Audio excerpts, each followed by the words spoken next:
Hello and welcome everybody to LiveCTF. We're sorry we're a little bit late. We got to catch up. It's been an adventure.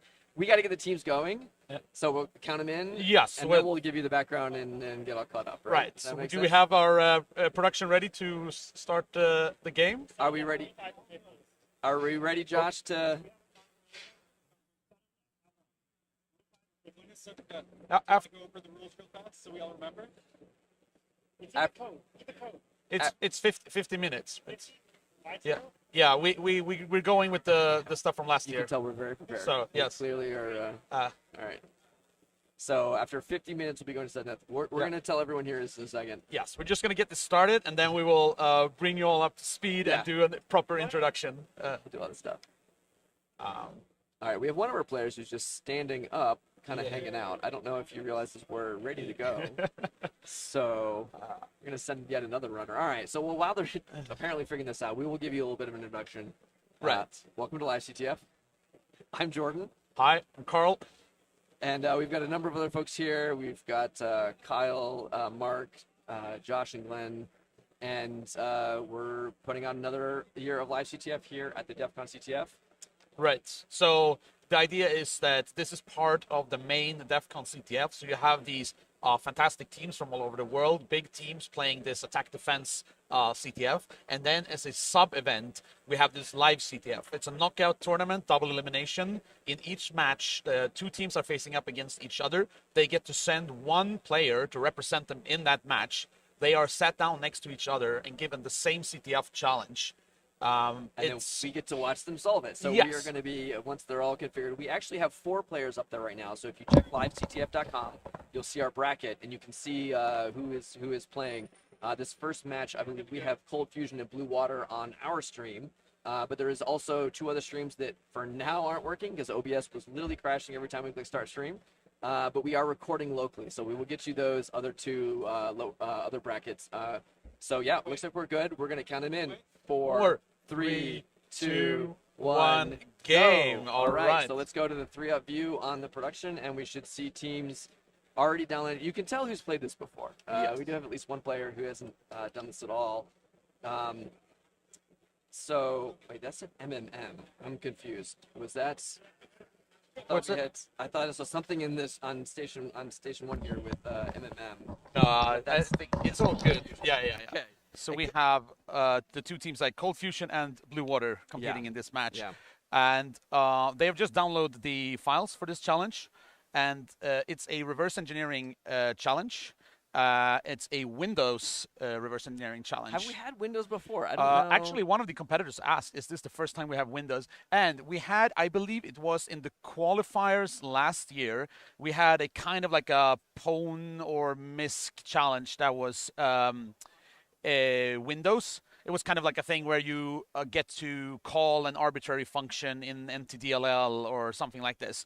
But this is definitely the first time we have a Windows reverse engineering. And the first time we've seen it in the files, which of course are different. In the qualifiers, teams submit solutions to us. The whole team can work together. In the finals, it's head-to-head, 1-up. We're just looking at the individual, like the one representative gladiator from each team.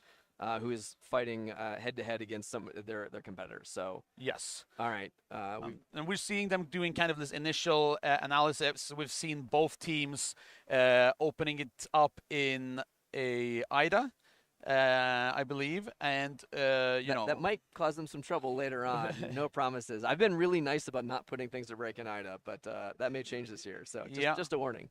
Yes. So with one of the difficulties, I guess, with Windows is that for a lot of CTF players, you're very used to like Linux challenges.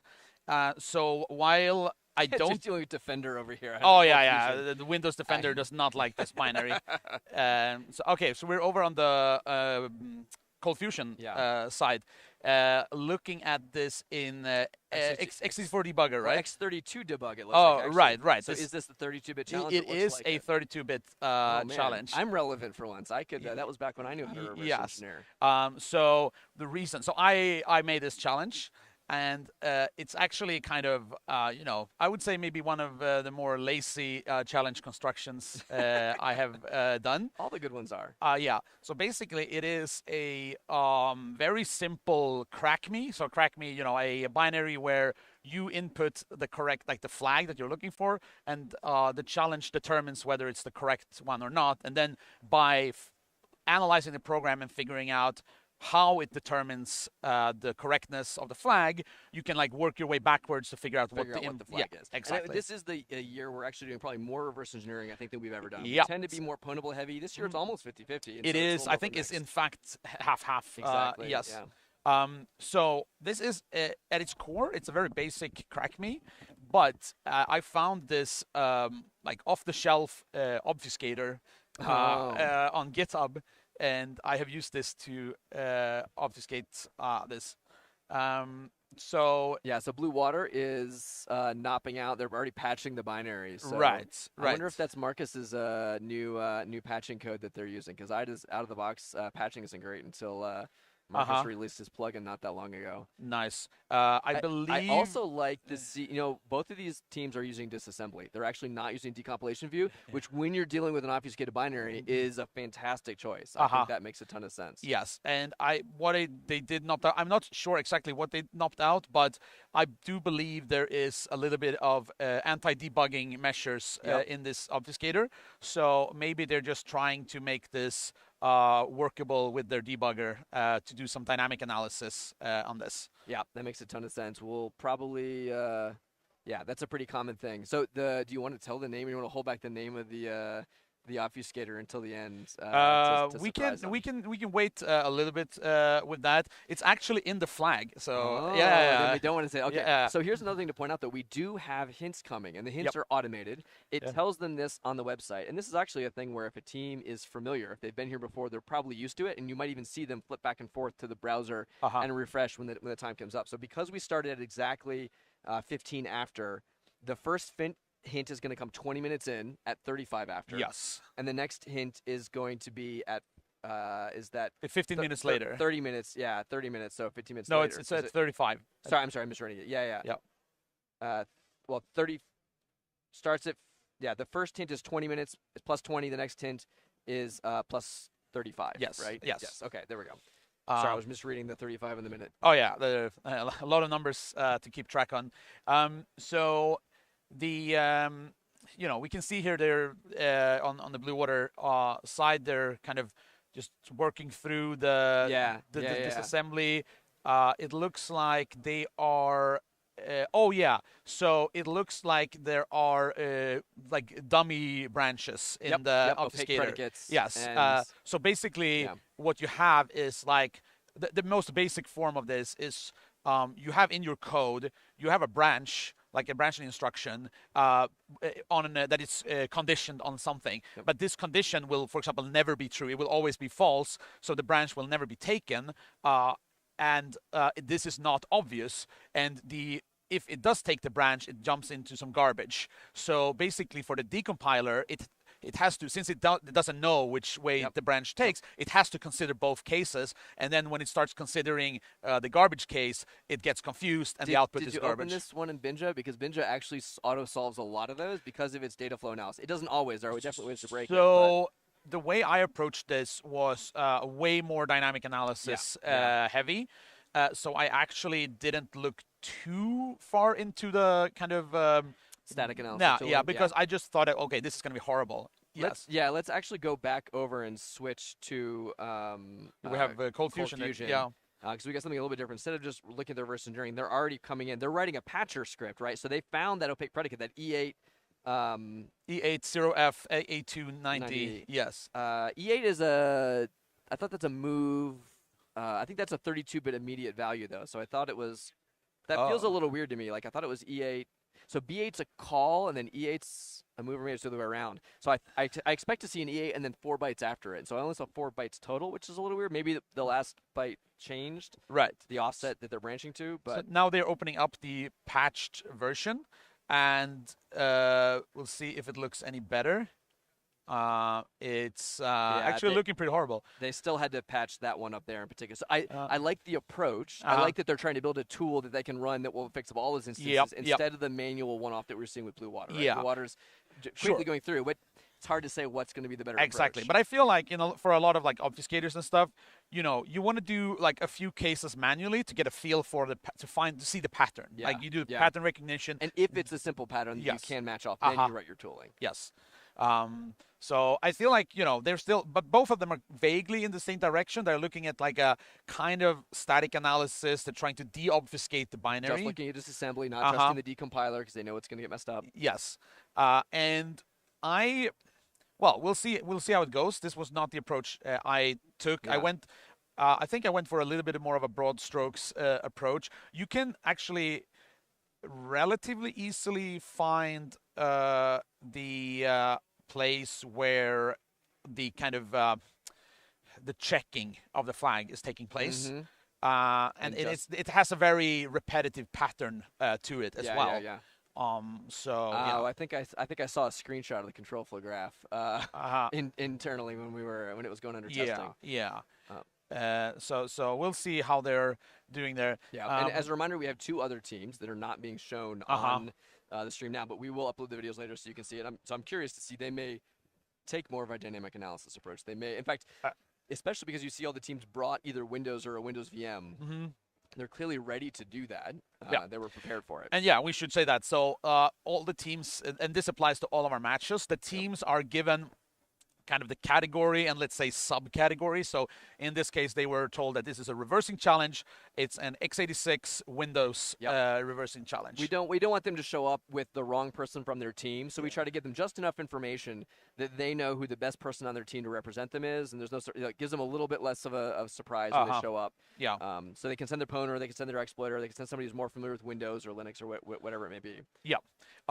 Do we have any activity in the chat? Maybe, I don't know if I have we did earlier, actually. I saw a fantastic quote from somebody, by the way, who said, "May the speediest hacker win." Nice. Which I thought was a great quote. Should be a good tagline. That is very much the motto here at LiveCTF. Yeah. That was a little bit old, so I don't know if people are still chatting. Yeah. So definitely, if you have other people who are kind of interested in CTF, interested in hacking, tell them about this. Send them a link to the stream. We have on LiveCTF.com. We have the bracket, and we have links to the stream. So there will be one stream per day for these 3 days. We're here on the first match on the first day. Here at DEF CON. Let's go back to the 3-up view where we can see each of the teams. Now, one of the things I want to point out is in the past, we've only had this view or whatever we happen to be streaming. We are actually capturing, hopefully, we'll see if we make sure it works, but we are capturing all the full raw unedited feeds of each of these players as well. So we'll be able to post-process, go back after the fact, and upload those directly. I want to go to Cold Fusion now because I think they have identified this is definitely the kind of flag checking function. That we have there. You see this very repetitive structure. There's like a bunch of casts there, and then there's a comparison. And the decompiler too. You'll notice they've dropped out of disassembly. Right. They're actually looking at decompilation. Yep. It actually looks. Oh, if we go to Blue Water, they Blue Water is also just named the function flag check. Yes. Okay. So they both are. This is very exciting. Is so you can see this repetitive structure. There's a couple of function calls that are kind of weird, and then there was a comparison. So these are basically obfuscated. Like arithmetic operations. Yeah. So basically, all the checks are on the form of like like a binary operation with your input and a constant should equal another constant. So it could be like input plus a value should be another value, or input times a value should be a value. So there's like a mix of a couple of binary operators there, but all of those operations are obfuscated. And there's still you can still see them working through those opaque predicates, patching out bytes, trying to restructure the control flow. And again, they went from that decomp, and now they're both actually back in disassembly. I do see like this style of challenge, right, where you've got a crack me style thing, and there's a bunch of basic blocks, and you just want to get to the end. Oftentimes, like anger, and you just tell it like, get me here. Can you solve through it? Use E3 and kind of solve through it. What prevents the team from using something like that here, or could they? Yeah. So I think I mean you have different approaches there, and the kind of the sledgehammer here would be, you know, a full dynamic Symbolic analysis. execution Yes, or like anger. Yeah. And I don't know if anger will get tripped up by the kind of obfuscation or so. Well, I see some floating point instructions here in particular. So the FMAL, FSD. Uh-huh. So I that was one concern, and then the other was I don't know how much it's used on Windows executables too. Right. So that, like those, like if this was an ELF x86 without floating points, Yeah. I would bet you could solve this in 2 minutes flat with anger, just by pointing it at the right, like get me here, give me the value that produces it in this buffer, and then you're done. Yeah. But I just don't know if that would work here. So if that is the sledgehammer, the little like toothpick is the kind of like a cheese solution that's very powerful in a lot of these, which is instruction counting. Yeah. Because a lot of these crack me's, they are basically working in this way where they're checking one part of the input at a time, and then they bail out. Let's go back to Cold Fusion real quick. Yeah. So they might be beginning to approach this. They've got it in debugger. Okay. They put in a sample value. So can we switch over to Cold Fusion? Are we on Cold Fusion? No, we're not. No. Can we look at Cold Fusion? There we are. We're coming. Yeah. There we go. So by the way, kudos to Kyle, who literally has never done this, and we pulled him at the last minute to come and help. Yes, we had like some technical. Usually we are controlling what you're seeing, but you know, again, first match of the tournament, we had a little bit of issues, so we're just going with our newly promoted producer Kyle, who didn't know he was going to be a producer 10 seconds before it happened. So he's doing a great job. But point being, we were in the debugger, so they have a little bit of dynamic analysis going on. They've inputted like a flag value, just like a test value. Like ABC 1, 2, 3. Yeah, to just see kind of the data flow. You know, you input a known value, and then you see it appear later in the debugger to figure out what is what. Yeah, and when you talk about the instruction counting, let's go back to that a little bit. Oh, too, yes. Right? Like that was, I mean, we've done even that before in the qualifiers. Was that even this year? Or was that the previous year that we did? We've had many challenges where you can do things like this. Last year, I specifically won. There was instruction count. There's been a number of them that are susceptible to it, and it's my favorite thing about it is it's often very much like the movie hacking. Like, you know, in the movies, they're like, you know, trying to crack a password, and the first character clicks into place, and then they're like, and the second, and you're like, that's not realistic. Except this is exactly where it's not realistic. That is what it looks like, and that is how it works. Yeah. So if somebody does that route, that's you know, what we see. If we kind of like tie this a bit to the real world, like while this type of like password cracking is maybe not realistic for like, you know, your software or whatever. However, there is like an analog to a lot of like embedded devices and timing attacks. And this type of situation. Where the amount of time between correct and an incorrect character can be discerned, and so you can give it just a single character at a time until you and then you can also introduce like glitch attacks and things like this in that domain, so you kind of get this type of setup where you can do kind of like a character by character crack of the password. I'm going to flip back over and make sure we do have our internal like alert channel. I want to make sure I keep that up so that we can see if if one of the off-stream teams solves it, we'll get an alert in there, and we can give them a shout out for their kudos. We also, let's see, we're coming up at that 5 more minutes. 5 more minutes minutes. To our first 10. And so we might see the teams start. I don't remember if we go over and remind them too about that. We might send I mean, they should have. They have the clear countdown. They've read the rules. You know, it's on them, right? On them to do that. I've seen players in previous matches, I think, who set like a timer in their OS to get like a alert. toaster, a notification, things like this, right? You know what I have not seen any of yet is AI. So before we went live, I actually saw on, I think it was on Blue Water's computer, they had like a prompt prepped for like a reverse engineering challenge, like setting out, and it was basically. They had fed everything they knew about it, like reversing challenge windows. The goal is to find the flag and so on. So I saw that they had that kind of prepped, but it looks like they're not doing that. Or, I mean, maybe this is a wild idea. Maybe they're like just letting the AI work in the background and we haven't just seen it yet. It's conspiracy theory. This is the AI. The AI is clicking. The player's just like leaning back and just relaxing. Is somebody watching fingers of that? So just so you're aware as an audience, the rules are you can use any AI, any automation you want. The only thing you cannot use as an external resource is another human being. So it is one person. You can have all of the AI assist tooling you want.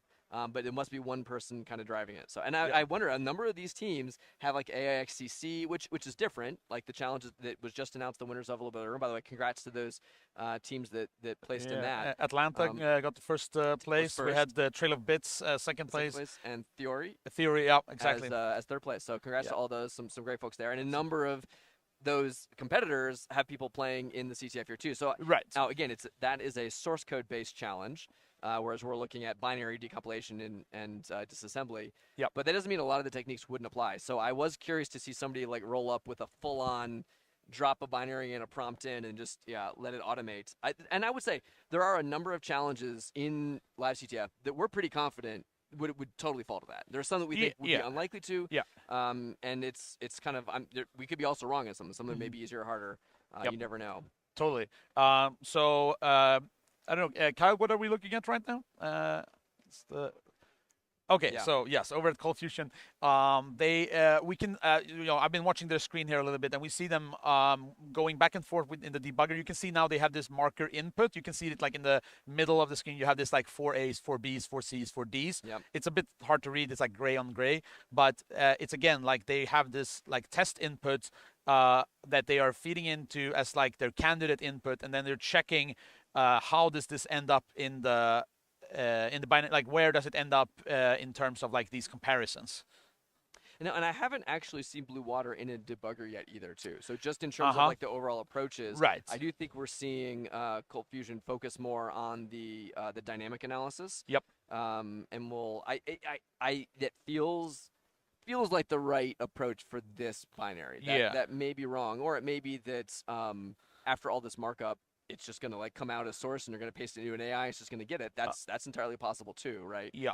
But you can see Blue Water there, like they're looking at these flag checks. And I mean, it's very clear that they understand that this is the core of the challenge. They were the first team. I saw them name the function literally flag check. Yeah. So like if you look in their symbol list, it is called flag check over there. Yeah.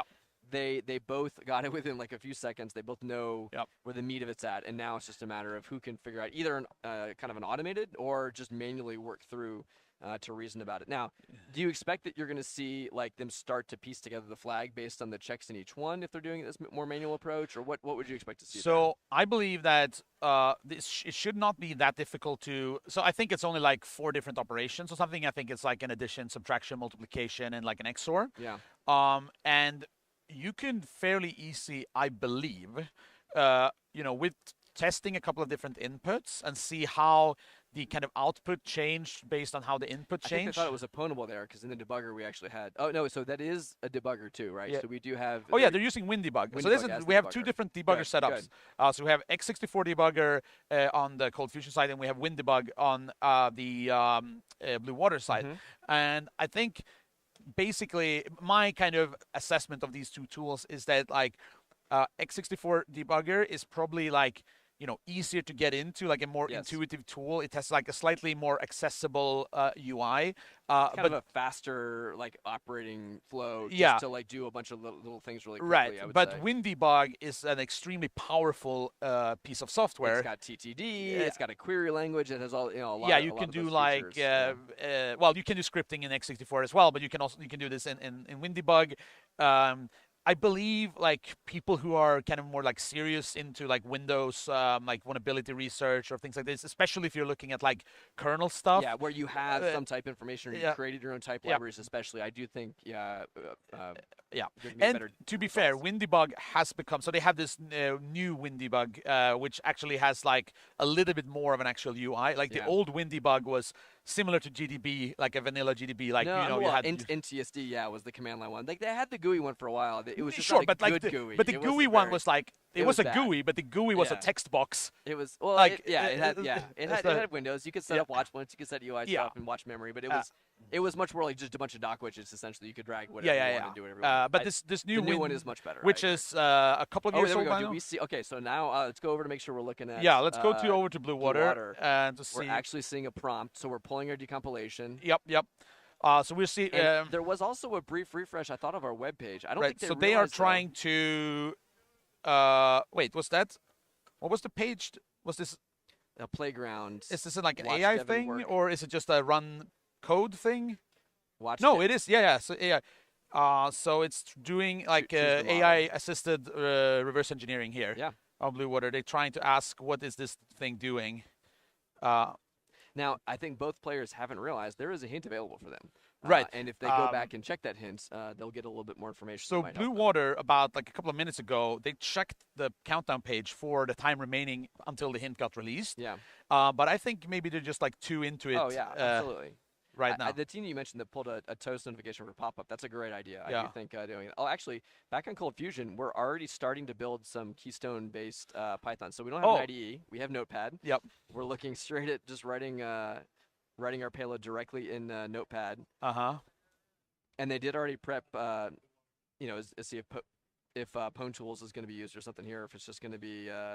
Also, this is to do some more patching, right? They're using Keystone to do a little bit of assembly, to do some automatic patching in the binary. But here we're in the debugger again, and they're looking at, we see a couple of breakpoints here in the x64 debugger.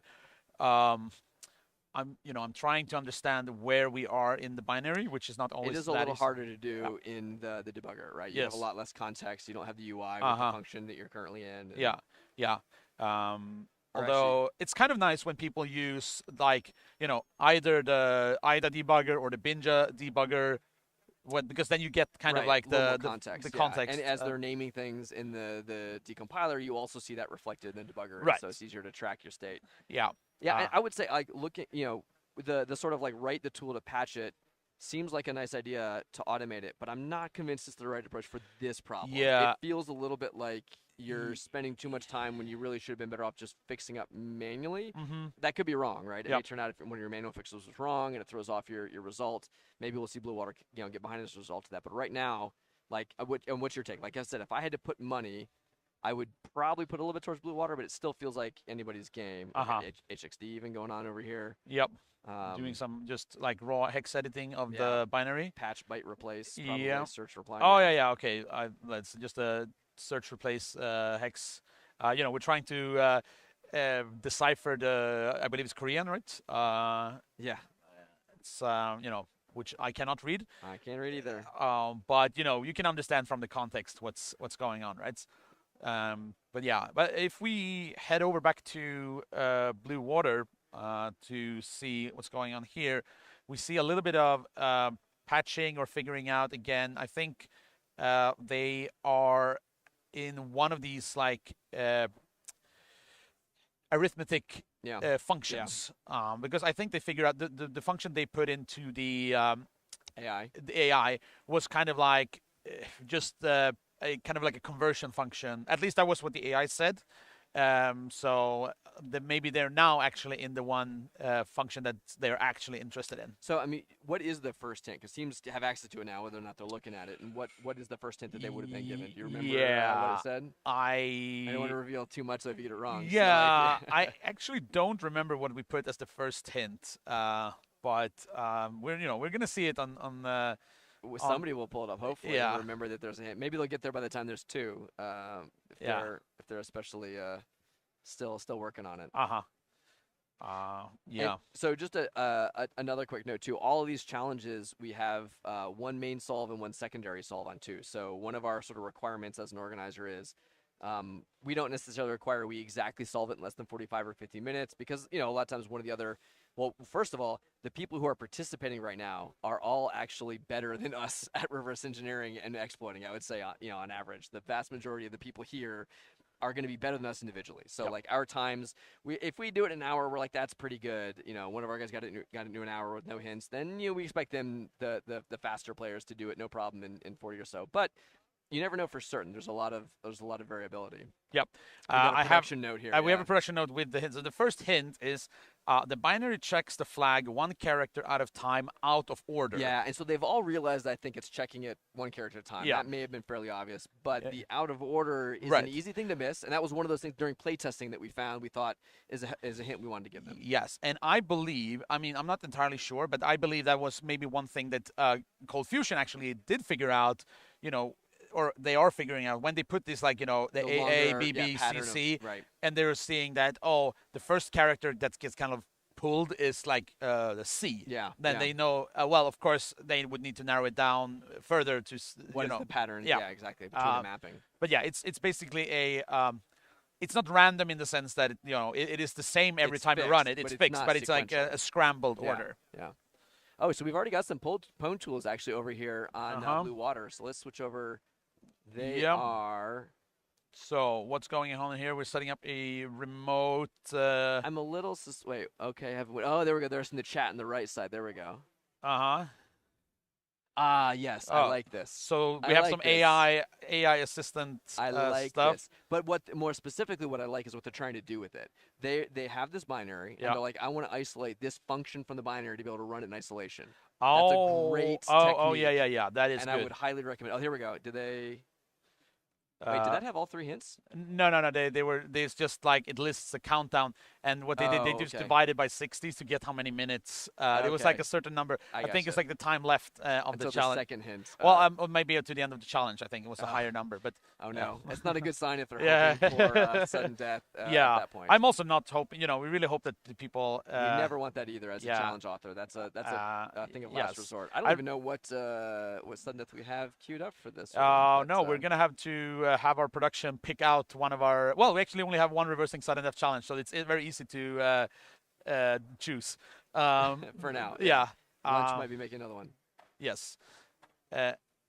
So pin tool on Windows, there is pin tool on Windows, and Yep. you can do instruction counting with it. However, you're gonna have to. I looked into this last night myself. Right. This exact challenge. Right. You need to build And stuff. so, yeah, you're going to have to build it, which is really unfortunate because I think it's a great idea, and I think it's totally doable. And then that's the other questions. Could you do it with wine? I don't know. I believe it is fully possible, but I actually believe that one of our test solves used Oh, that's right. I think- instruction counting in wine, wine. to solve this. Yeah. But I also remember they were swearing a lot about Oh, it. no.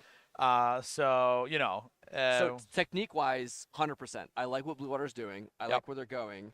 The question's really going to be, do they have time to pull it off before they're in? In fact, I suspect the hint might not even help them that much because I don't think there's anything else they need to know about this. Yep. They just got to do it, essentially, right? They know that they're going to try to pull out. And here we see this awful Decompilation. of that Yeah, with all the it's just floating. Fantastic. Good. Oh, Shellfish just finished. Yeah. Congratulations. Good job, Shellfish, Yeah. for finishing up. So our other bracket, okay. First of all, kudos to you two because it's solved in time. If any one of our 4 contestants gets it, we feel better. Yes. It is a solvable challenge. Good work to them. That was really well done. Very nice. I can't wait to see their solution when we upload the recording later. Right.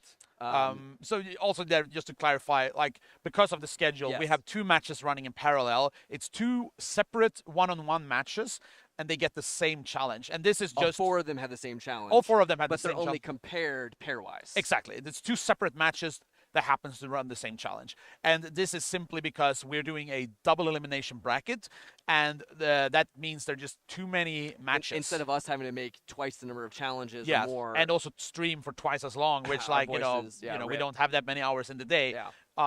So we're running 2 of them in parallel. But if you're a big fan of either Kalmar Unionen or Shellfish who we're playing, don't fear because we have set it up in such a way that you cannot be eliminated from the tournament without having been on the commentary stream at least once. Everyone is guaranteed to be on the casted stream. I think in the past, some people actually preferred to be on the uncasted stream because you could see that full screen stream of you just watch your player, see what they were doing, and make fun of them when they rejoin your team back in the room afterwards. And I also guess it depends on if you are if you are in one of these teams and you're kind of in the know and you understand what's going on, just looking at the live feed and might be maybe more interesting for you. You don't need to hear us talk about this.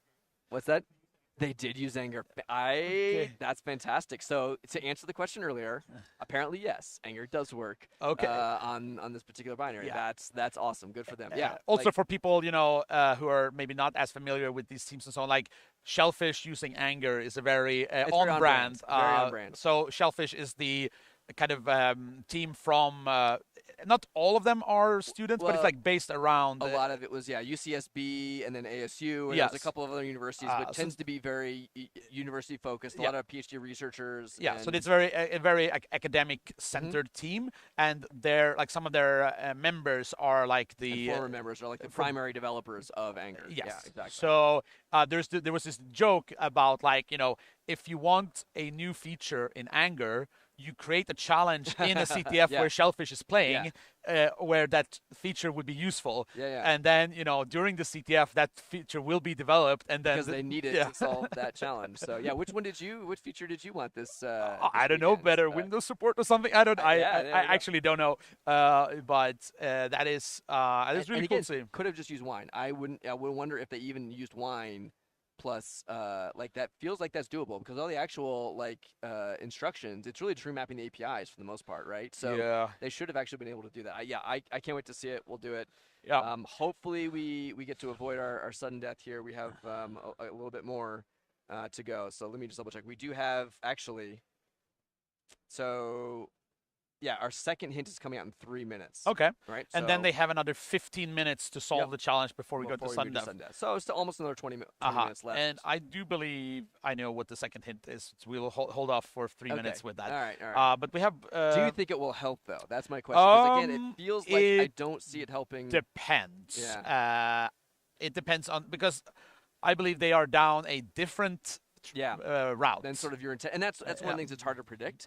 As a challenge author, even with other people testing it and giving you feedback, you don't always know the route that teams are going to take, and sometimes the hint doesn't even help them because they're doing something that's equally viable. It would work. It's just not what you did, and so you can't really give them advice in terms of how you could do it. But the advice would help the other solution, and it's hard to avoid. But in particular, because of the constraints of time, like we are really time limited in this event. We have to have everything done. We have to we have a little bit of gap. In schedules, but we really have to force things to stay on track because we have a hard stop where we have to be done at 12 noon on Sunday, and so everything kind of depends on that. So we have some single stepping here in Windybug for Blue Water.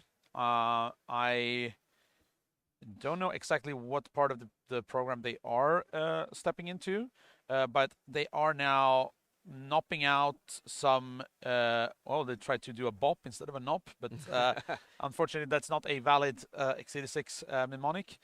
It's a great game though with cats who play bop. I don't feel like either one of these players are on a track to win right now, and the reason I say that is because they're spending too much time in a thing that's they should.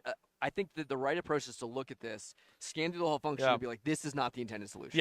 Clearly, there's some sort of other like trace, emulate, symbolic analysis, debugger. Like this feels like something I'm not supposed to manually reverse every one of these checks on. It's kind of my initial reaction to it, and I just feel like they sort of got stuck. They trapped themselves into this approach. I would love to be wrong. And there we go. So if they if they're looking at pin tool, if they're looking at instruction countering, if they're using that and they want to brute force via instruction counting, 100%, that feels doable. I do like though, and this is something I've found a lot with like LLMs. I'll spin it up, ask a question, and then come back in 5 minutes, right? Like I'm just gonna go off and keep doing things, and then I come back and either adds value or it didn't. But it took very little of my time to try it. And to I haven't lost much by letting it go. So actually, I saw a little bit of the output there on the LLM, like right before they tabbed away, and I'm not sure. It says like it basically suggested that this was a multiplication. Whether that's just accidentally vaguely related or it's actually the correct interpretation, I actually don't know because I don't know what order which the various is which. Yeah. But this it kind of looks fine, and it says based on the structure this appears to be a mathematical function that computes the signal processing. Yes, so it feels like the AI is like it's vaguely, in the right, in the right continent. It's math. Yeah. But like, so what? Can you do more? And again, there are fully portions of challenges I want to see AI solve. I expect AI to be able to solve. Yeah. This one doesn't look like So we're the second hint. The second hint was instruction counting should work. Yes. And now they're going to be like, oh yeah, I was looking at pin tool. Yeah. I know that. That was a possibility, so I expect to see them. And they're looking at how much time they have left to actually compete. We're like, should they be ready for the now? And just a heads up, we don't silently drop the sudden death on them. We shut down the current server. We have to redeploy our new challenge. We walk over to them. We tell them, hey, unfortunately, we're in sudden death. So they know that that's coming. It's not like with the hint, right? They do have to refresh and keep an eye on it, or else they're missing information. Which again, we're seeing Cold Fusion. I think has not checked any. I actually think they got a correct character there. Interesting. One maybe. Down. So yes, they have actually 2 correct characters. You see that it was like AAV, which is because the flag starts with LiveCTF, so V is the correct 3rd character of the flag, and there was a dot somewhere in the middle of the flag, which does happens. Yes, so we can see Cold Fusion. They are on the right track. Slow and steady, but is it going to be fast? I mean, they're over 10 minutes to do this, and the flag is not super long. Yeah, and it depends a lot too on what has been their. If it's really them just manually analyzing things and figuring out the constraints each time, that doesn't feel scalable. Right? No, but it just might be also. They can cheese it a little bit because like the flag once is they recognize. The like, flag is like consists of English words. So this is slow, but it might be fast enough. It'll be close. Yeah, we'll see it. And what's interesting is that instruction counting should work was our hint, and we do know that Blue Water's seen it. But I don't, and they also were looking at FinTool. They were looking if it's available on Windows, which it is. You can just download it. Now they would have had to go build the example, the instruction count module, but it's like part of the default thing. You just download it, build it, and they may already have VS Code installed. They already had WinDebug. So if they had not VS Code, but like Visual Studio. Sorry, VS Code, Visual Studio itself. Yeah, the full Visual Studio. But the problem is like if you don't have Visual Studio, that's like it's not worth it. Quite a chunky download and installation, and like maybe you're not familiar with setting up. I was hoping. I went and looked. I even spun up an AI. I was like, hey, go search the internet to see if you can find somebody who uploaded their pre-built one. You see that they had a notepad and they were like writing down like 2 equals V, 13 equals dot. That is absolutely the flag. So they are onto it, and it's it's clearly. I think it looks to me like they're just gonna roll with this. They're just gonna grind. They saw the E on the. Yeah, you have VE, which is live. Yep. And then. They get the 1 in. Is it live or is they just putting ones? Are they just doing ones? Oh, they're just padding it out to count and to verify the checks to get to the next character. Yeah. Yep. So. And this is where one, unfortunately, being a non-native speaker might hurt them a little bit, right? Then maybe you get a little bit more familiarity with English, might be able to recognize things a little faster. Right. It may or may not matter too much, but it could be a minor speed bump. Yes, although it's I would say. Yeah. The reading and writing then tends to be if you know English, like recognizing words. And it's not a very complicated. Also, the thing is like the flag does contain like the name of the obfuscator, which is like not really an English word. You don't want to assume too much. Yeah. So we'll see. But I mean, if they had half an hour more, 100%. They would 100% have it. And I still think they have enough time even with this. But at least now it's up for debate. I'm putting my bet on no. That's if we're betting money. So how much time do we actually? We have only 10 or 15 minutes. 10 minutes left. 10 minutes left. Yeah. Before we're gonna move into sudden death. So that's again, I was just looking at the rated characters, right? Like nothing about what they're doing looks scalable. Whereas since it's going faster. They're still taking a minute or 2 per character, and they got a lot left to go. Yeah. I am seeing a little bit of character. Like, if we go over on the Blue Waters side, I am seeing, they have a Python REPL up and just doing a little bit of arithmetic around some of these values, trying to figure out what. Oh, that looked kind of cleaned up a bit. So they have done something to clean up the decompilation. Yeah. It was a bit too quick for me to quite register. We need freeze. Yeah. And like draw on the screen kind of stuff. Yeah. Yes, that would be awesome. Someone please sponsor us. Have $10,000 of hardware for broadcast quality budget. Imagine having like a professional grade TV studio with like producers. We and did everything. for Hackaset actually. That was that level of production. Oh yeah, when I did the Google CTF finals for the past few years. that was also like we worked with, you know, it was An like actual production company. Yeah, it makes a difference. That was really cool. Really cool to see them work still as well. going on. Let's go back to Cold Fusion there, because there they go. They're Oh, now up to like 5 characters. They had a capital F, which is the F in CTF. So the part beginning of the flag is LiveCTF with like a capital L, capital CTF.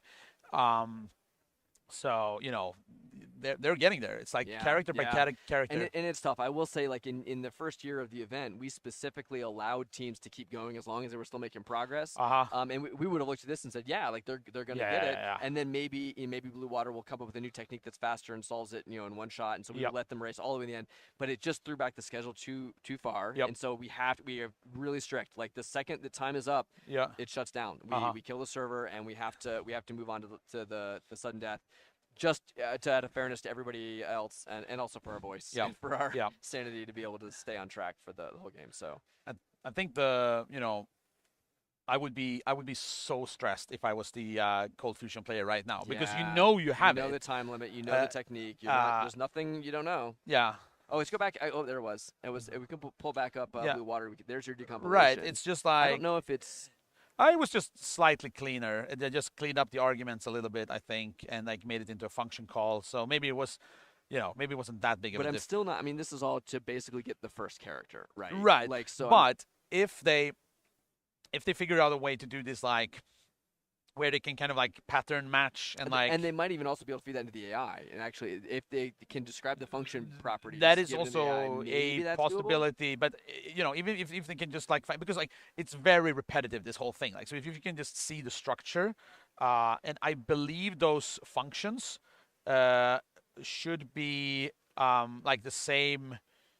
Yeah, like you should be able to identify repeats and stuff like this. So yeah, it's now they are actually so now they're copying out a bunch of data from the binary.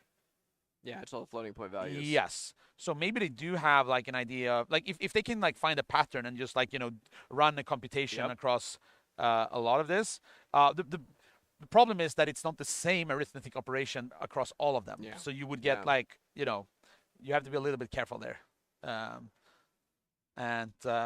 I said, I think really here what we're coming down to is just this approach isn't fast enough for this size binary and this style of obfuscation. Like anytime you have sort of like an automated obfuscation tool like that, or something that's that overly complex, I will say there may be other challenges where this kind of approach would work and would scale. And part of being a good CTF player is sort of recognizing a gut feel of what's the intended solution, right? Yeah. Like, am I really supposed to do this, or was there actually a process? And they should know this is supposed to be solvable in 40 minutes or less, 45 minutes or less. And so they're running some solve script on it. I'm not sure what that. They're just they took all the data from all these values, and they're putting it like just parsing them into a Python script. A lame way to like convert it to floats or to get the actual hex values out. I think. I'm not yes. Sure. I don't think this is going to help them yet. So basically just, you're getting these floating point values, and then they want to do some kind of computation across them. Did we see any new characters on the Cold Fusion side yet? They got maybe a little bit, looked like they got a bit stuck on some and again, it may be a different bit of logic. So they're writing code in their patching tool again. So maybe they found a different pattern that their previous pattern match for search and replace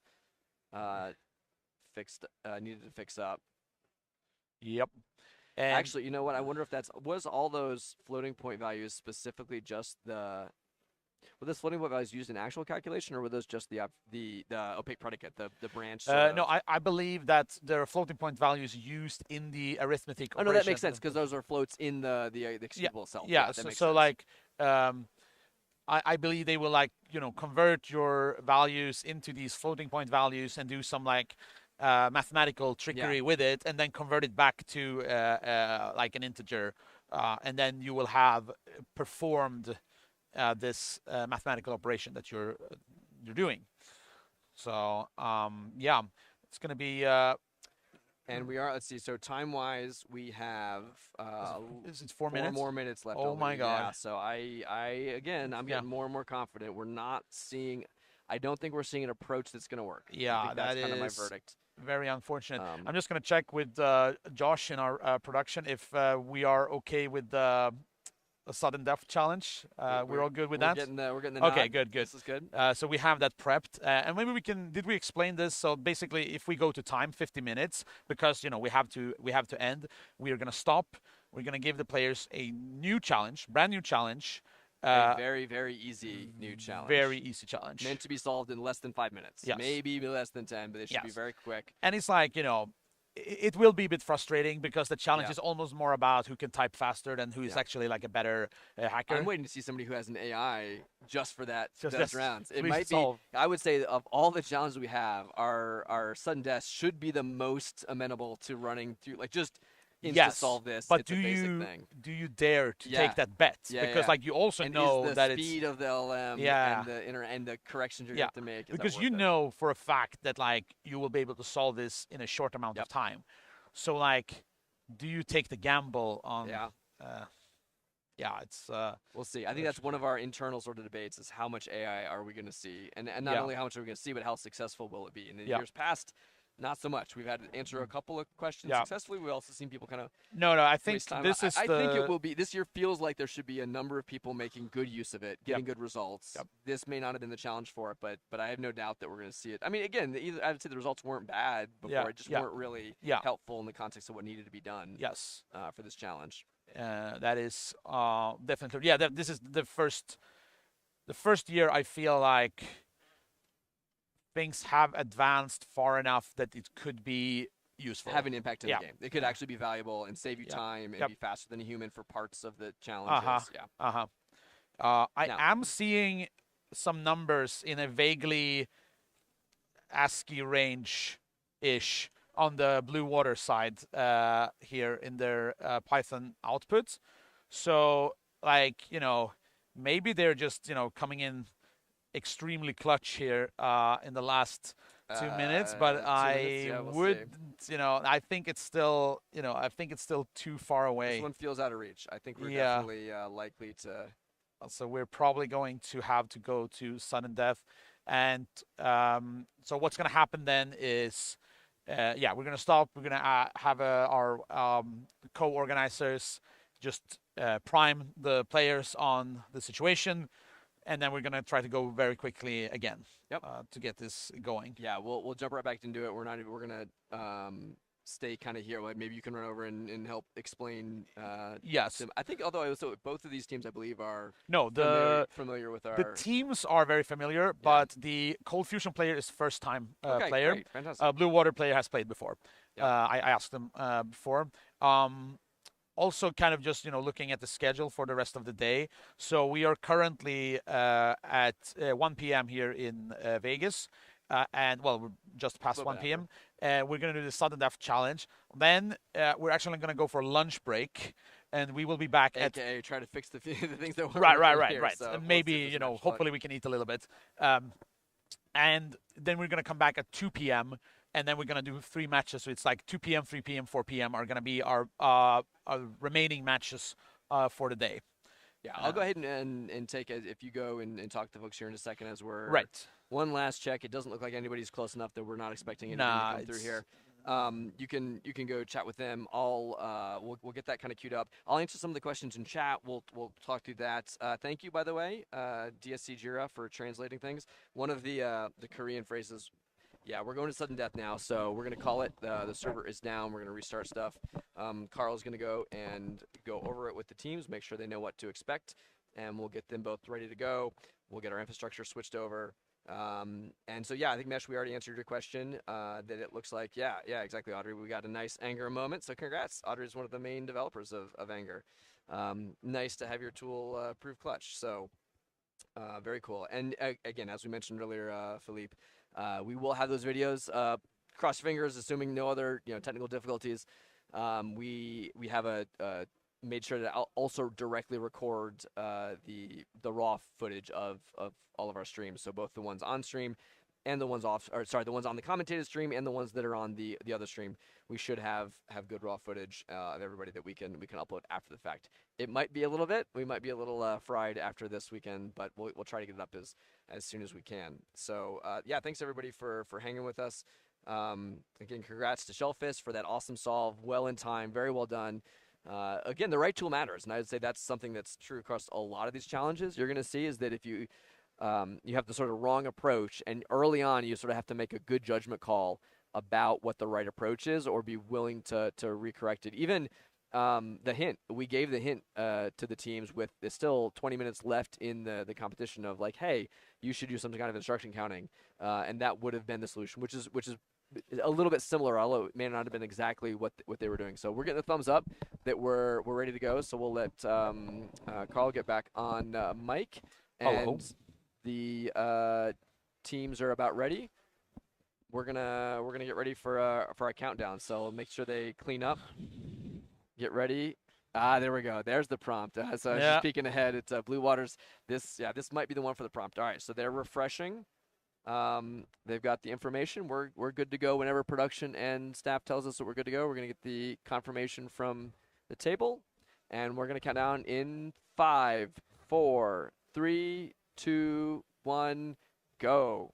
All right, and we'll see how quick this works. Yes. So I think the hints here is a lie. I don't think there's any hints on the sudden death. If you need a hint of sudden death. Yeah.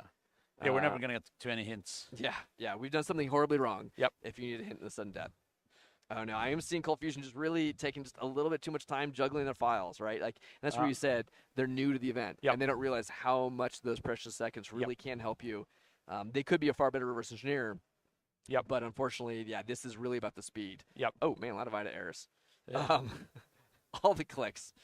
So we are seeing here on the Blue Water side, they are opening the, they're trying to open the challenge in IDA. They're just a bit stressed out, I guess. Was it 32-bit, 64-bit? No, it's the new, that was 8.4, so that, I'm trying to remember when they switched over to the universal one. There we go. Okay. So now we're looking at some real good clean decompilation. Yes. And this one is called Bypass the Tricky Math. What am I seeing over on Cold Fusion? Are they? They are opening they've opened the wrong binary. They've opened the so if you look over at Cold Fusion. Yeah, isn't that the wrong? No, they have opened the binary from the from the first round. Oh, hopefully they just realized that. No, they're opening it again. Oh no! So and this is again like nerves, the stress, being a first-time player. And here on the Blue Water side, though, we're just asking for straight up solve this challenge. And they get perfect. Kick it off. Yeah. They kicked it off, and it took them less than 5 seconds to copy paste, put a prompt, and then they're back manually doing it. So that way, very little time lost if it doesn't do anything good. Yep. Oh man, yeah, that's unfortunate. And now they're checking the hash of the challenge. Just download it again. Nuke your folder, download it again. Yeah. Are they on the right? Yeah. The page was refreshing. It's giving them. They had the file. They had the file named like bypass the tricky map. So they're just making a mistake. I think they're asking for support from our folks over there. Yeah. I'd hate to see them lose on this, but also. Yeah, they have it there. I have it there. The finals bypass the tricky math handout. So. Yeah. No, he has the correct file on his. Yeah. We would normally never give any kind of hints out, but I think just being clear that now they see it. This now they is see not it. a bug on our side. Yeah. They see it important. Now. Yeah, that's just nerves. That's just stress, and we're seeing on Blue Water side. I think they had it already. They had it, but it was. I think they made a slight mistake. Maybe they didn't need to input it as hex. Yes, and there we have it. And they are winner. Yeah, that is congratulations. Done. All right. Good job to both the teams. All 4 teams have participated. Thanks very much. Sorry for the issues with the late start and the other streams not being broadcast. Hopefully we'll get that fixed if OBS will stop crashing. Let's see if we can get that going. And we'll be back here in probably about 45 minutes at this point. We're going to try to get back on schedule. Perfect. Maybe a little food. Take a break, come back, tell your friend about this. We will be streaming. We have 3 more matches today, and then we have more content tomorrow and on Sunday.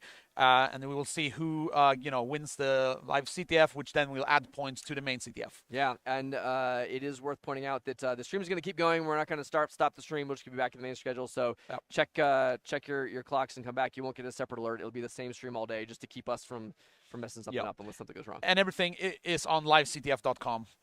Links to stream, the brackets. Exactly. We will update the brackets now. Yep. Sounds great. Thank you, and see you later. Take care, everybody. Bye-bye.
Hello and welcome back to round 2 of LiveCTF at DEF CON 2025. I'm Josh.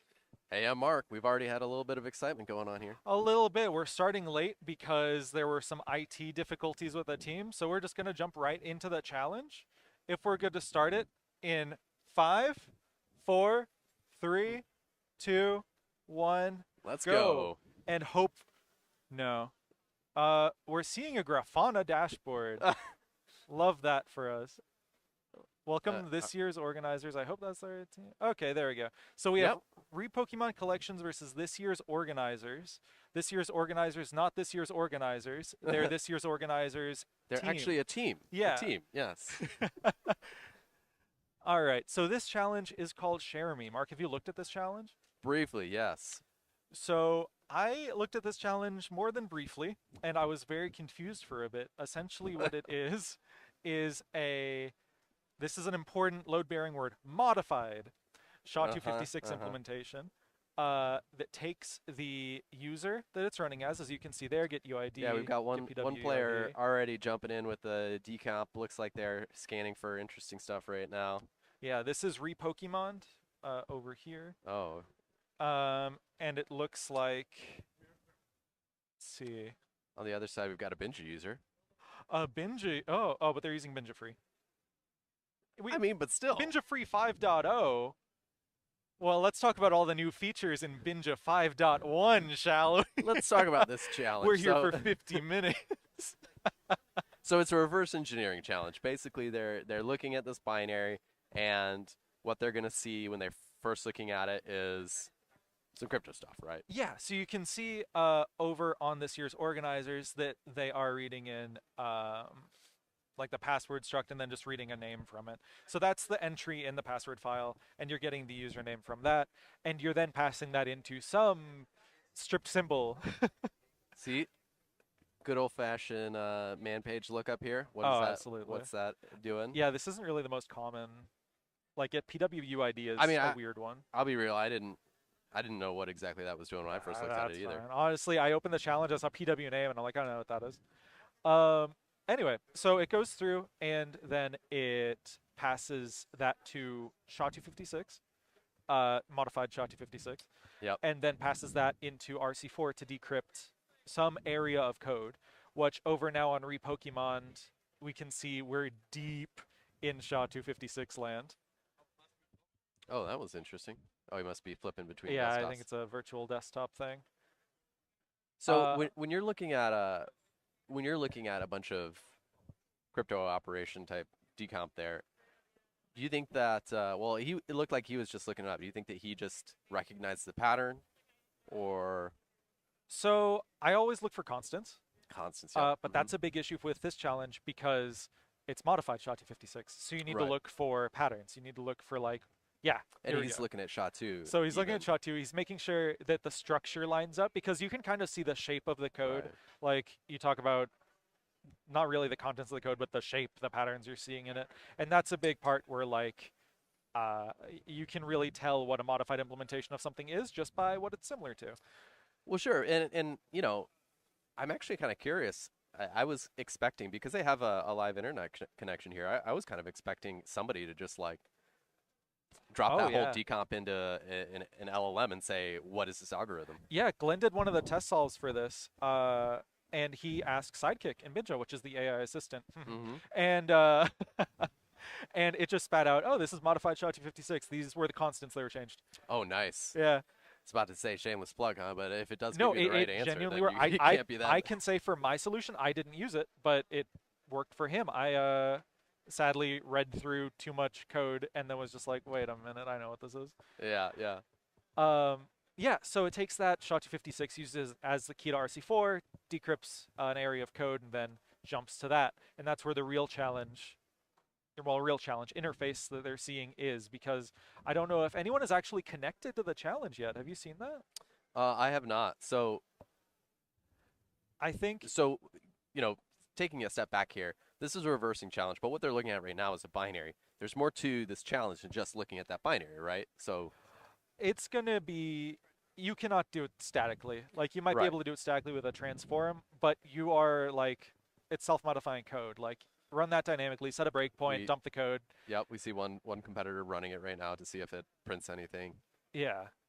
So you should be able to, when you connect to the server, see output asking for, like what is the flag? And you don't see that in this binary because it's in that encrypted region of code. Exactly. And so you see that one player here is looking at the connect to the challenge at this IP and port.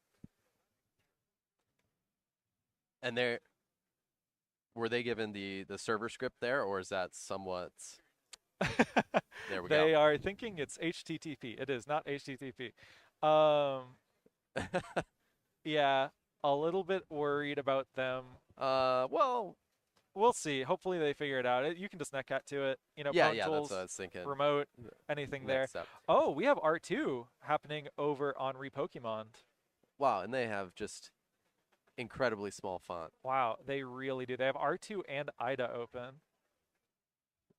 And Vim with the beginning of every good CTF solution, import Pwn. Well, honestly, from Pwn import star, but I accept it. They want those type hints that they probably don't have in Vim because I don't see YCM or anything. Anyway, specifics aside, let's see. They've marked up over on Repokemon the RC4 function, so they have that identified. Now they're just trying to figure out what's being passed into it. Right. And that's actually the modified SHA-256 that it's really important to find out what that is. And this is really interesting actually over on this year's organizers. Instead of changing the code, patching the code to take in, an argument or anything like that, they're changing their username on their system, which I think is even funnier because they had to borrow a laptop from a teammate to compete in this. So they are changing their teammate's login right now, and I don't know if they know the password to the user. So we'll see if they're able to do that. Well, over on Repokemon, so what I like to see there is that they've got the debugger running. Personally, I think that having a strong command of your integrated debugger is always a help, especially in, well, RE or Ponables, really. But in a challenge like this can help you jump straight to the interesting bits because, as you said, like sometimes it's just difficult to do statically. And it looks like what they are marking up here? Is this? Oh, this is a SHA-512 implementation. Oh, they think it's SHA-512, I think, and they're doing a multi-character brute force. Well, and I think that is the right approach here, right? Yeah, SHA-256. Now, here's the thing: they're calling SHA-256 from OpenSSL. I can guarantee that's using the correct constants. Yeah. Which this one is not. That is So okay, import RC4, SHA and RC4. So really, this is going to work if they get the right constants in SHA. I mean, but that might be a little tricky to modify. You're not going to want to use OpenSSL's implementation of SHA. You're going to want to find some library online, something in GitHub like SHA.c. And do that. Now, I can say this is different from my solution. My solution, a little convoluted, but instead of dumping the algorithm and figuring everything out, I patched the binary to brute force inside the binary. And then whenever it got a match, I just exit with the proper input. Well, as long as it works, it counts, right? So, because I didn't want to extract stuff. I work on RE tooling. I don't want to do RE for fun, too. So I just patched it and let the binary do its own thing. Well, and sometimes we're surprised by competitors and they pull out tricks that we haven't seen before. Maybe they've got a clever way to make it easier on themselves so they're not patching constants in OpenSSL. I really hope they're not going to end up patching constants. There's no way. I mean, it looks like their framing is right though. It looks like they've got the right idea. Oh. Over on this year's organizers, C-type to lower log? They've been looking at that page for a little while, and I'm not sure how that's related. I can't help but feel like they might be feeling a little lost right now. Maybe. I'm not sure. Maybe that shows up inside the SHA implementation. I'm not 100%. Yeah, they were just swapping back and forth in Binja before looking at this, but, they've been looking at this page for a long time. Yeah, I don't know. They did just pop open Sea Lion in the background. Ooh, Sea Lion. All right, but over on Repokemon, it looks like Oh, they're here we are. placing Yes, ahead. that's right. In Binja, you. Oh, That, okay. So he's just seeing that, like, okay, all the input needs to be lowercase, I think, is what he's working out here. yeah. Setting up the. Interesting. Yeah, he's got. Yep, this is the character array. Working through. Yeah, and Repokemon, it looks like they got their Brute Forcer to compile. Oh, wait. Okay, now they're going to try and figure out. Okay, they might be catching on that this is a modified SHA-256 Ah, yes. because they're pulling out hashlib and they're like, wait, what is the value of my username? What should I expect? So they break in the debugger. They're like, this doesn't match up. What's going on? But that's a really good. Uh, that's a really good step, though, to say, like, look, I see where the hash is happening. I should be able to validate the input matches my expected output if it's actually SHA-256. This is the step you need to make in order to realize this is modified SHA-256. Yeah. Because if you're reading, you're not going to read through every subcall and every XMM like function or instruction in SHA-256, and then like make a graph, figure out what's going on, and so on and so forth. You're just like, no, give me the output. It's different. Okay, what? Now, if you do actually look into the source for the SHA functions in here, you'll see early on when the constants are loaded that they're different. And I think it's going to take them a while to figure that out unless you have SHA constants memorized. But I will say they were replaced with some pretty different ones. I think it's like OX1010101010. Sure. And they're it looks like they're doing some more checking right now, just trying a couple of different well-known hashing algorithms there to see, like, well, maybe Oh yeah, they're trying I mistook. shake. I thought it was this, but it might be something else. Yeah. I gotta say though that replacing constants in a hashing algorithm, that is something that could be a little bit of a surprise. It's mean. Yeah. I think you could get it confirmed SHA-256 if you look at strings. I believe there are SHA-256 error strings in here. Well, I gotta say, both of them not taking the standard approach with the reversing challenge and just looking at strings. Just look at strings. At least not that I saw. No, I didn't see them looking at all. They could have done it fairly quickly. Okay, they might be. Okay, here we go. They're looking at constants. They're matching constants one by one. Good. And I think they're going to find a mismatch here. I'm waiting for. Yeah. Okay. So 5B. The flipping back and forth faster and faster. Yeah, I think the last two constants are changed. Yeah. Yeah. Okay. So now they're just kind of like, okay, I need road. implementation. Let me just change these. All right. So this is actually looking like they're going to be on their way because they already have a brute forcing script going. So I will say that's not the end of it. Once they get to it, once they get the proper username input, because remember their username is used as the key. Right. So once you figure out what your username needs to be, you could change your username, you can patch it, so on and so forth. But then you actually need to get to the real key check function, which is the self-modifying part, which is what's being decrypted in memory. So they've still got a little It's not ways that to go. hard. It's not that hard, but there is still like some Zor and Shift and just some easy RE in there. Well, I mean, we should be having a hint drop. When is the hint dropping? Actually, I'm not 100%. Let's see. Getting a Hint note one here. is 2:42. Does anyone have a clock on this? Yeah. So we still 6 minutes. a few minutes Right? still. Here, let me pull out a more easier to read. Yeah, 6 minutes to hint one. So honestly, Repokemon might get this before hint one drops. Well, I think that they started writing their a brute force pretty quickly. Oh, they understood the assignment post haste. Yeah, whereas it looks like we're seeing some struggle on the other side here. Yeah, they're going through, I will say, going through very methodically. Sometimes people need to understand every bit of code before moving on to the next part, and they have a really solid foundation understanding. But in LiveCTF, sometimes you just got to skip through it and get a rough understanding and go back and correct your assumptions if they're ever proven to be wrong. Yeah, well, I think that really the first step in my head is what is the input that I control? Like, well, how am I supposed to proceed with this? And then from there, what is that input supposed to be? Figuring out, okay, what is it being compared to? And this, it looks like they've gone purely static, unless I'm mistaken. I haven't seen them run it. I think that in a situation like this, where you might be dealing with some crypto, it's usually just easier to treat that as black box and just say, okay, can I figure out input output, and then skip over looking at it entirely? Yeah, I mean, you'll do that. You'll see that the algorithm is complicated. SHA is.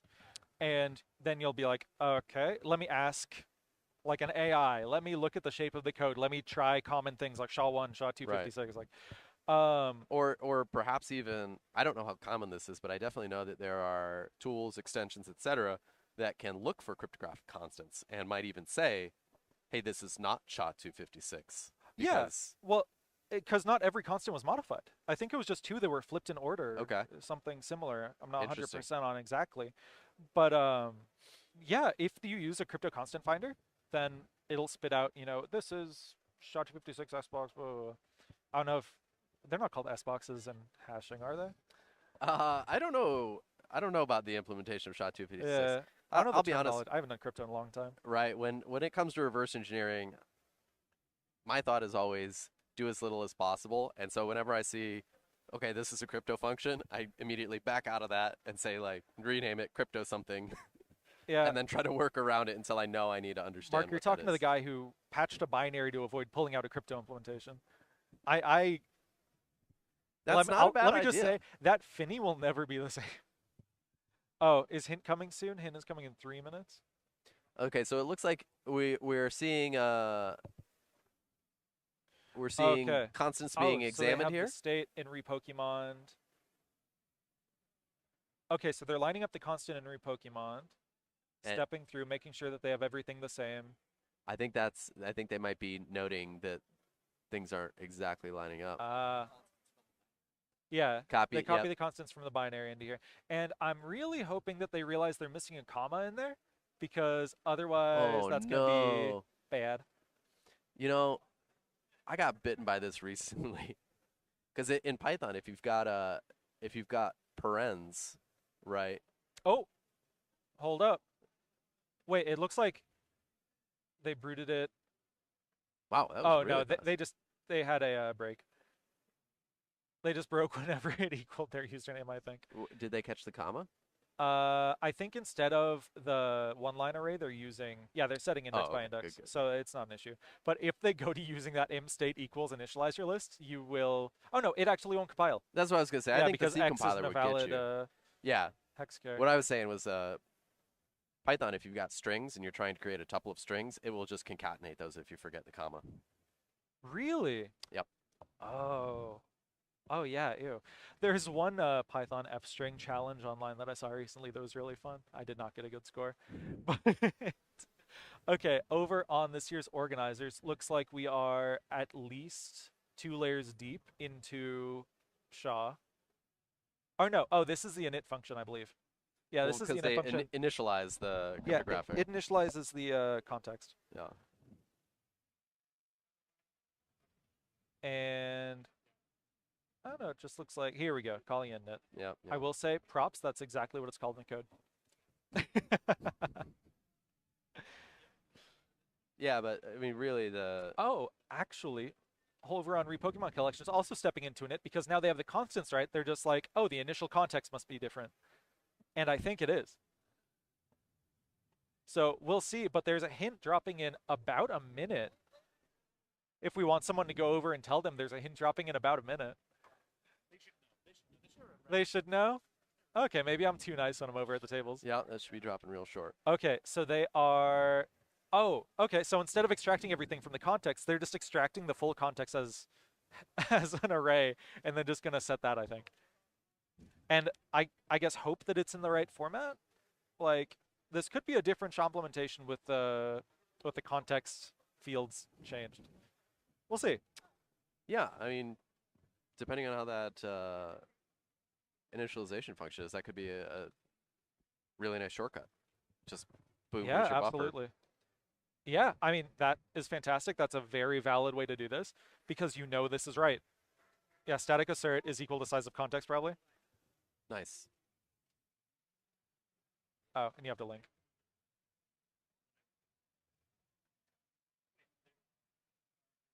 Oh, no.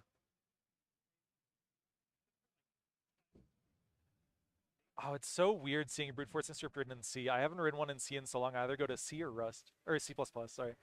I usually go to C or Rust. Or Python, if I don't feel like solving it.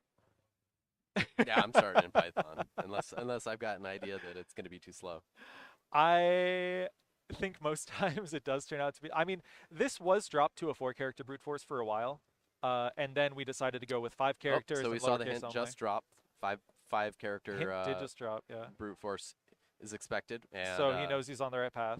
They already knew that was coming. And over on this year's organizers, it looks like they are not checking for the hint. No, not checking for the hint. It looks like they're stuck at the cookie check. They've been seems like they're having a little bit of a challenge here, just figuring out what they need to do next. Yeah, and I mean, it's fair. Like, looking at these challenges, especially from our perspective where we know what it is and know the solution, we're able to be like, oh, why are you looking there? That's not the right place to look. But these players, like, 1, looking at a challenge you've never seen before. 2, looking at a challenge you've never seen before while you're being watched and commented on. Yeah. And you're up there alone solving a challenge for your team to move ahead in a bracket, or no one's, getting eliminated today, but eventually being put up for elimination. Like, it's stressful. There's a lot of pressure, and this isn't the only game in town. There's the larger game that they've already been a part of, and this player in particular has had to deal with a couple of curveballs as they were getting set up. So it's totally understandable, and it's much harder to be the person. Oh, they swapped players. Oh, they swapped players. Oh, I see. Okay, so it is it's the owner of the laptop that's using it over on this year's organizers. They just had to swap. I mean, I feel good because that means they were changing their own login. Yeah, I know. I was just like, it's a different setup. They're changing a teammate's login. So much is going on. But no, he's on. It might have been funnier, but it absolutely was. All right, so on Repokemon, looks like they're going to walk through. They're looking for a constant. There's a constant end marker, which is how you know that the code was decrypted properly, so you don't just start executing random bytes as code. Mm-hmm. And that is like OX133789A that they're looking for at the end of the decrypted code. And if I'm not mistaken, it looks like they're just putting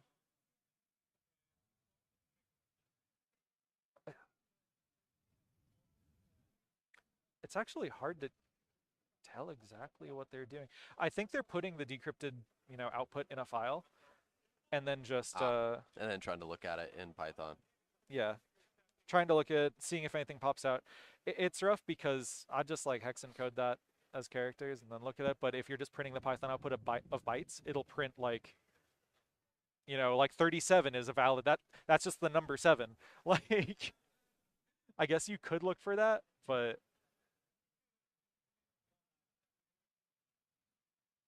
Let's see. They're just going through their brute force script right now. Oh. Okay. It looks like they were setting up. They might have been double decrypting. Hate it when that happens. Yeah. Okay. Now they're just doing it in place with the same buffer. And then gonna print it out. I see printf HHX in the future. Am I psychic? Did we get a plus underscore instead of a plus there? Oh, that is a plus underscore. Now, what that actually does is it adds Python's most recently used variable to Nah, the compiler's going to help them out with that one. Yeah. Compilers are so good now. Nowadays. Back in my day. Remember when it would just give you a mysterious error and you'd just be going back through the code trying to figure out where you forgot a semicolon? Back in my day, we hacked with a hatchet in the forest. Right, Casually Granddad. losing our minds. Let's I can't get you imagine back what to these bed. players are up to. Going back to look at this year's organizers, let's see. They're in the init function. They're understanding what exactly is the initial context that's being set and what's being set to. I can't say, Mark, off the top of my head that I know what a SHA-256 empty context looks like outside of maybe all zeros. I can tell you this isn't all zeros, and that's where my expertise ends. Yeah, I feel for him. It seems like this is just been a struggle, and sometimes that happens. Sometimes you just are missing something important. Yeah. You just gotta keep going. Oh my goodness. Speaking of missing something important on Pokemon collections, I think they understand why their code wasn't working. They were brute forcing 0 to 26 with no alphabet. So they were just using the bytes 0 to 26. And now they're actually indexing into an alphabet. Let's see if they actually find the proper key here. Yeah, there we go. Okay. There we so go. the output prime, such an easy mistake to make. You're working fast, you're getting through it, but they found the right username. That's huge. So now you see flag, wrong. And they're like, what is going on? No, that's not the flag. They think it's the flag, but they need to understand that that's the username that needs to be set. They need to go back to the binary. Here we go. Okay, user add, sudo user add prime, sudo su prime, permission denied.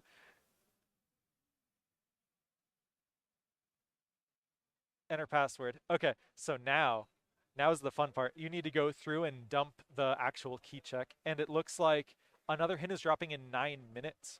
So if this year's organizers want to catch up, this year's organizers player, there's an apostrophe in there somewhere, wants to catch up, then you might wait for hint 2 or continue going through it, understand the context. But yeah, as soon as Pokemon collections, we do see that they're using the debugger at this point, which I think is a step in the right direction. I think that they might be just in the weeds, you know. They are absolutely. They're looking at the stack cookie check. I saw them reading FS-based docs. Yeah. I'm not 100%. That's tough. You know, getting stuck on things like this is really easy to do. Like, you don't realize how easy it is. Yeah, sometimes you think you see something and it looks wrong to you, and you start going down that direction just to realize that that wasn't the thing at all. All right, so we see a flag coming out here. We see a flag coming out. Yeah, they're stepping through, and they're doing a compare over on Pokemon, a prime too far wrong. Oh, it looks like they've already dumped what... yeah, a prime... That should be it. And we see submitter. And it looks like we got a winner. Pokemon Collections takes the casted match. Woo! Congratulations. Wow, they worked through that really smoothly, honestly. Yeah, really. I feel like they kept a steady pace. They ran into some of the obstacles that were planted, but just kept moving. Absolutely. They didn't get bogged down on anything for too long. When they got ASCII output that looked like a real word and they were told it was wrong, they didn't go like, what? No, of course it's not wrong, and input it 100 times. They took a step back and they said, what is this actually being used for? Retrace the input they control. Immediately, sudo user add. I wonder how long that's going to live on their box. And then but you're right. Went through. I think that, to me, one of the best signs of a really mature player is being able to go back and question your own code and say, like, wait, maybe I made a mistake, and then figure out what that mistake is. 1,000,000%. A sign of a really good CTF player is not getting trapped on something for too long. A really experienced CTF player is not getting trapped on something for too long and being willing to start over and admit, you know, what you assumed was wrong. Yeah, question your assumptions, for sure. Absolutely. That's how you can go forward, and that's how you can end up winning the match. So congratulations to Pokemon for taking this match. Great reversing challenge. Yeah, overall. That was a really good challenge. And yeah, it was fun to watch, fun casting with you. Good to be back for another year. Good to be back. And we'll be back at 3? Oh, the other match is still going. We have a match scheduled for 3, but TBD, I think, is what the schedule is now. Because we started late. Yeah. So we're going to try and get teams set up to be ready, and we'll let y'all know when the next match will be. All right, see you in the next round. Take care.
Hello, everyone. Welcome back to LiveCTF.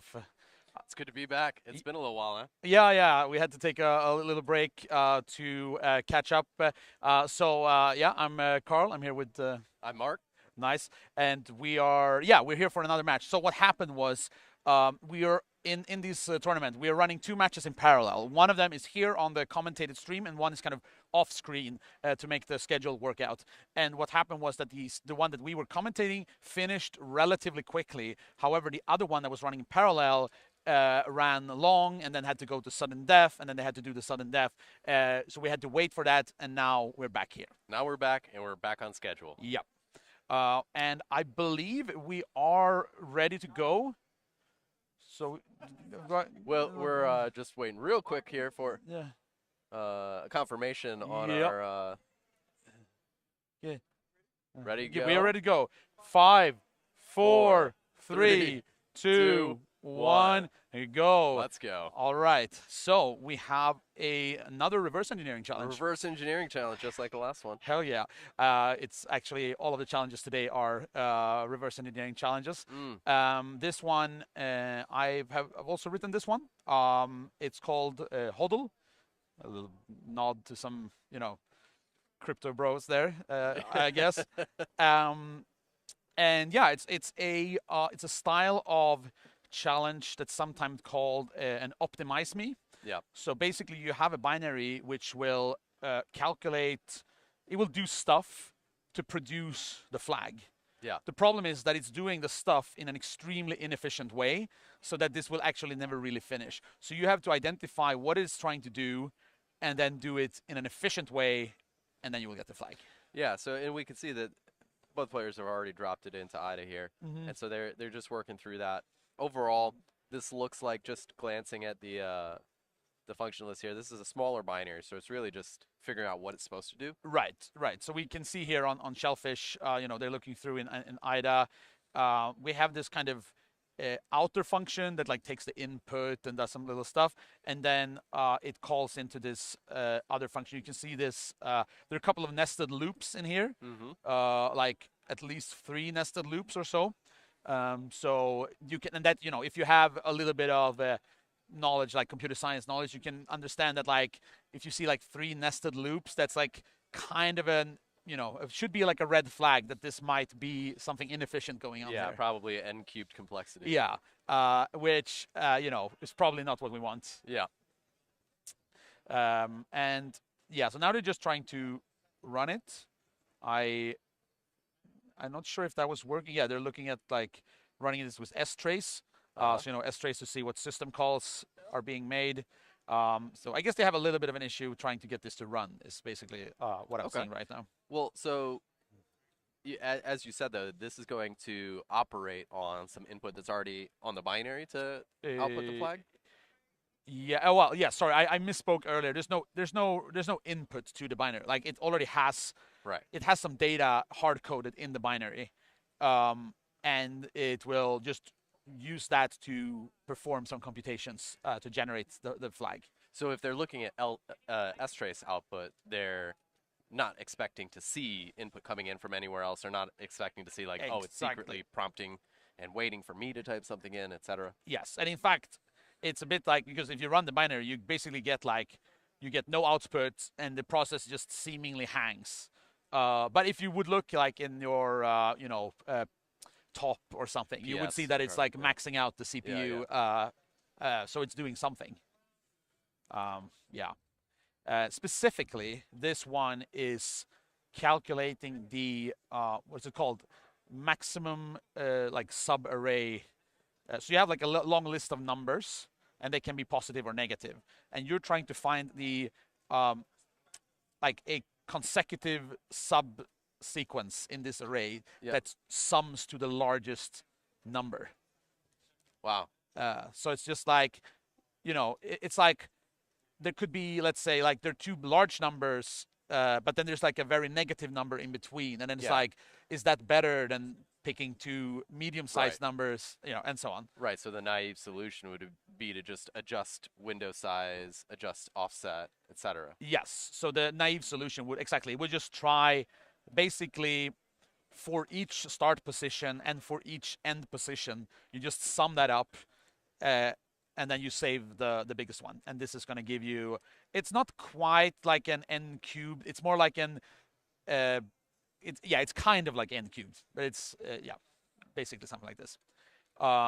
And this is, it's going to be very inefficient. So what I'm waiting to see here, Carl, is someone to just take this decompilation and toss it into an LLM and say, what is this algorithm? And I think I saw some switching back and forth over on Null's side. That may have been just that. Right. I didn't get a great look at what they saw. Yes. So let's look a little bit at what they're doing, and maybe we will see a glimpse of that. So that's sometimes a bit, we're trying to follow, but they're tabbing back and forth between these programs. We can see. Let's see if So what are they doing here? Here they're just trying to.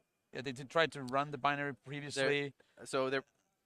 I guess what's the reference solution approach here? Do you rewrite something that, and then sort of like patch that into the binary, or what's sort of the approach? Yeah, so I think the idea is that you identify what this algorithm is, and then either you already have like a computer science background and you kind of know like the optimal algorithm for this, or like not necessarily optimal, but like we got a ChatGPT window right here. Yes, what it's doing in plain terms. Maximum sum contiguous subarray. This is exactly what it is. Love to see it. Knew that this was an option. And here it just spits out a correct O of n alternative solution. So this ON is what we want. Yes, exactly. Because I think the array is like, it contains like 1 million entries. So like 1 million linear, no problem. 1 million cubed, a bit more rough. Yeah. So I mean, that's like, so that's a very, very good start. They have good progress here. And so, and it looked like they were opening up a C file to sort of drop maybe that reference solution or implementation in. But then you still have to either get the inputs out of the binary or somehow get your implementation into the binary, right? Yep. Exactly. You extract those values to operate on.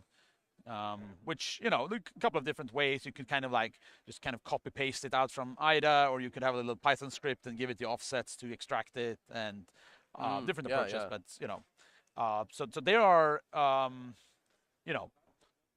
well on their way to kind of figuring this one out. Yeah. So they're going through, they're obviously clicking in the different values to see where those are referenced, where they're initialized, etc. I'm kind of surprised that they're not trying to label them. Yeah. Though maybe this is just one of those where it's like, what would the labels be, like IJK, that sort of thing? Yeah. I think you can do some like, I mean, I was implementing this. I mean, you can be like, the best start, best end, and stuff. I think it's like the names in my original source code. But yeah. If we pop over to Shellfish side, we see that they're identifying a data block. Yeah. So that's what we would expect. Yes. As far as like determining what the inputs are that's going to go. I have not seen them I haven't seen any indicators that they know yet what this algorithm is. So I feel like they are a little bit behind on this one. So we'll see if they can catch up, basically. Yeah, well, it is interesting to me to see exactly how much of a speed up that could be. Just the hey, why not just drop this decompilation into an LLM just to see? But they did have, it looked like they had a debugger up. I didn't see what all they had going on in that other terminal window, but and I think it's also, we've had a couple of these, like this type of challenge we've had a few times, and we have seen, I think there was kind of the first use of AI in a LiveCTF challenge was in a previous challenge of this style. And as we saw over here on Null side, their next step after identifying the algorithm was to ask ChatGPT, and what is the IDA Python to pull out bytes from the binary? Oh, yeah. Because I think that they're looking at exactly what Shellfish was just looking at, which is these the values that the you values want. that you want to extract, and it looks like they've got it down in the Python console right they there. see there like the IDA get bytes, but they messed up the argument somehow. Yep, just yes. a typo there. Yeah. Okay. And that's an awkward length. Yes. Well, I think the length is like it's a very clean number in decimal, but which means it's not going to be very clean in hexadecimal, right? Yep. So we'll see how this turns out for them. So frankly, those are, in my opinion, two of the best applications of AI. If one-shotting a challenge isn't an option, is really just, hey, can you make sense of this really quickly? And if so, you get a big speed up right there. And then, hey, I want to do this thing. Better than just going to the docs and like poking around for it. Just ask the question that you want. And there we saw they like printed out, I think, like the dumped bytes. So right now it's kind of just like this is kind of just let's say some plumbing going on to kind of like get the stuff in the right place to then be able to work with it in the algorithm. So here we have a lot of numbers. Long list. Yes, it should be 1 million numbers. However, I think they're making a crucial mistake here in that I don't see any negative numbers. So I think they treated this as unsigned bytes, but they need to try to set an assigned bytes. Right. Well, that's fine because you get the byte. But then when you treat those bytes as integers, you need to treat them as signed 8-bit integers and not unsigned 8-bit integers. Right. Otherwise, because this whole problem, right, with the maximum sum, if all the numbers are positive, then the solution is trivial. You just take the whole thing. Right. That gives you the whole. So it was signed chars, 1 byte. Exactly. Okay. Exactly. Okay. Yep. So the E7 there is actually a negative number. Yeah. And So that's to make this an actual interesting. Problem. You could load the array as an unsigned character array and then cast the characters. Yeah, absolutely. Right? They just need to keep that in mind. Tap in for you quick. Yeah. You need to prepare some hints for the teams on this one, and I'm gonna go take over for you. Oh, okay. Yes, I see. So we're gonna do a quick commentator switch here. I think if there's one thing I can say about the LiveCTF crew is this is one of the most adaptable crews. No matter what comes our way, we find a way. Does that just mean that we break things a lot? In a competition like this, I think that you have to expect things to break. Sometimes it's not even our fault. Sometimes not always can we claim that, but sometimes it's not even our fault. In fact, we're just going to be looking at these two screens too, unless I go back over there and produce it from the other seat, which I might actually just go ahead and do real quick. So that might make it easier. You can keep commentating on the two screens. I'm going to go grab the mic and sit over there, and we'll kind of keep going. Sounds good. So, just looking at these players, it's funny because they're looking at the same function, so it doesn't look like a lot of progress is being made because in IDA, not a whole lot of progress can be made. You label the variables, and that's about as much as you can get. But over on null side, we see them building out their array, and so they're really only a few steps away because they've built out their character array here that they've extracted from the binary. They know what the algorithm is, and then they've gotten an implementation from ChatGPT. So they're really just putting the pieces together right now, and they should have this. Yeah, it's really just a matter of them noticing that sign error, right? Until they catch that. But they'll figure that out. That's hopefully the case. I mean, I think again logically, as Carl was describing it, like that's the point. Otherwise, it would be really easy to find the largest substring because it's just all of them. So we'll see if that ends up being something they can figure out or not. Yeah. So this is really interesting to me because I feel like the hint that they got from ChatGPT was a fairly crucial one. Yeah. That was the description of the challenge right there. Like that's basically it. Yeah. Yeah. Well, and as Carl said at the beginning, with a reversing challenge, you never really know what you're dealing with, but understanding that algorithm gets you to the point of understanding, okay, it doesn't take input from outside the binary. It is just primarily this algorithm. And then if you understand that that algorithm has both a really inefficient solution and a known efficient solution, then that does really kind of put you into the mindset of this is probably an optimize me challenge. Yeah, and there is, again, a long tradition. There's the supercomputer set of challenges from Plaid CTF. There have been, this challenge style goes back a decade, at least, if not more. And so it's definitely something that you're likely to run into. Oh, so Null is, let's see, what are they working on there? I got to say, though, this is, I still think it's anyone's game. You never know when someone will get hung up on something. Shellfish could be moments away from their own insight, but it does look like Null's got a good lead right here. So we're swapping back in our original commentator here. It reminds me of back when we used to give people hints written down on a piece of paper. But yes, which is actually what we are going to do. So because we forgot to put the hints into the system, and we didn't account for this, I don't think there is a way for us to update the hints in the system without like messing with the start times and stuff. So we're just going to write them down on paper and give it. Yeah.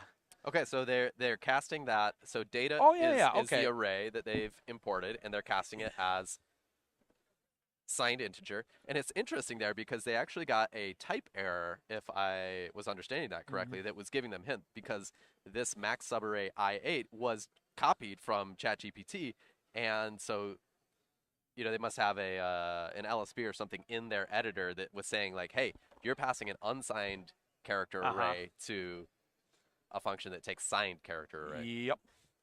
And they are running something. They're getting an output there. You saw they got like L and R. Yeah. So what's that about? So that would be like the left and right index of your solution. And then the final step is that they have to take that subarray. Yeah. And I think if I remember correctly, it uses this with the RC4 to just decrypt the flag. Okay. And that's at the bottom here. Yeah, exactly. Okay. And of course, they have to be a bit careful here, maybe with like off by one errors, because depending on your implementation, like, do you specify the? So it. Did we just get a? Oh, hint no. I think Jordan wanted to draw our attention to Shellfish. Yeah. Yeah. Okay. Oh, they're brute forcing. Okay. Gotcha. I see. So over on Null's side, it looks like they're firing up GDB. My guess is that they just want to pull out skip over the function call that's right, and then inefficient, insert that, and that's good, because then you don't have to identify the rest of the bind. Like, you don't have to understand what it's doing. What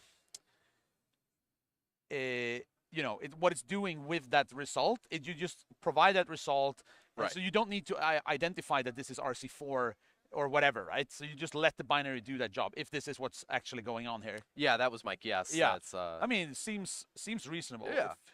And Shellfish was running their brute forcer there. They were printing out. You saw a screen full of wrong flag. Yes. I'm not sure what they are brute forcing though. Like, I didn't see how they had the setup though, but as we said, there's a couple of different ways to do this. You either pull the input out of the binary, or you would hook the binary and put your own computation into it, right? Yes. Yeah, it's we see here, like, you have some names here on the variables as well, like best score, best V13, and stuff like this, right? So they have like identified some of the values in the algorithm. Yeah. So over on Null's side, it looks like they're still doing a little bit of reversing here. They're looking at this function that is so they're going to ask ChatGPT again, what is this function? And we'll see. Let's see. Okay, they're just waiting. They're just tapping back. Okay. It's like I kind of like this idea. Like, you're not sitting around waiting for it. You just you chug the question, you go back to your manual work, and then you come back to see if they have produced something. Yeah, and so Shellfish looks like they understand what this is based on their variable names. Yes. Yes, but it's like, you know, well, they understand like the steps, or like they understand the components of this. Do they understand the big picture? And so ChatGPT came right back and said, Yep. this is RC4. Right. And RC4 is actually very easy to identify, because you have this like initial setup where you create this 256 element array from 0 to 255. Yep. And then you have these like loops for the key scheduling algorithm. So if you've done a little bit of reverse engineering, you can actually identify it very quickly. And it's a really common one. Yeah. It is slightly more difficult to identify than some algorithms, because it doesn't really have any like magic constants. Like a lot of other algorithms, you can like, you can have like a scanner that will just find these like magic constants that are specific to an algorithm. But RC4, you have to like identify more on like the shape of it. Yeah, that's what I was thinking. Is like you would be able to sort of see the pattern in the decompilation of this assembly. Yeah, so it's still easy, but it's not like, well, I mean, you probably could have some kind of computer program do that for you as well, but it's not as easy, not as simple as like, oh, grab this constant, look it up in a database. Yeah, but as we just saw, who needs to learn the patterns of cryptographic functions when you can just ask ChatGPT? Yeah, that's apparently the world we live in. Yeah. But I'm a little bit curious what's the holdup for them. Yeah, they seem like they were on a roll. So, and we should have a hint dropping very shortly here. On Shellfish. Oh. So we gave them the first hint, and Shellfish wrote, "I know," in big letters on the screen. There was a sad face in there too. I don't know if you caught that. Yeah. Well, I mean, it means like they're kind of like ahead of the curve in some sense, right? Yeah. So yeah. Well, they've only got to survive another 15 minutes to get the second hit, which only hopefully will be more helpful. Yes. Hopefully the second hint is, I hope you ask ChatGPT to help. Yeah. Because then Null would be like, I already did that. Yeah. No, but we we still see both teams kind of like messing around in IDA, and yeah, I gotta say I'm a little bit curious. So Null, they know it's RC4. I mean, what are the? So I think that they have the right inputs. They've got the left and right. Yes. I don't think the sign thing is catching them. I think they're just. I vaguely recall those. I mean, I might be wrong, but I saw those indices for the solution, and I vaguely recall them from the test solution. Like, I can't be sure, but I think they were like in the ballpark, the correct. So they are, when I generate, like when this challenge gets built, it's like random, but it's random with a fixed seed. So it's reproducible, basically. So that's why I know that this is kind of the same as when I was testing it. Yeah, so they're setting a breakpoint right now, and they're trying to copy offsets with ASLR. I wonder what they're trying to. Yeah, so my guess is they're doing what we thought they were doing, which is they kind of want to just jump over the sort of offending function that does the calculation very slowly. But they need to set up the. It looks like they're worried about those registers being restored, being correctly set back. A little bit of and they're setting rip, because that's what you would do is that you set rip, and then I think that they were worried about those registers getting clobbered, right? Because they were. But wouldn't it be better to just nop out the call, like you patch the binary to just not call the function, and then and then you break point after the nop, and then you set whatever data structures or data. I mean, that should be easier. That would be easier. Because then you also don't need to like do like the set RIP, and you don't need to care about like the stack pointer being aligned and stuff. So well, and if you're a Binja user, you just right click the call and nop that out. Yeah. Boom. Right. I don't know if IDA adopted that.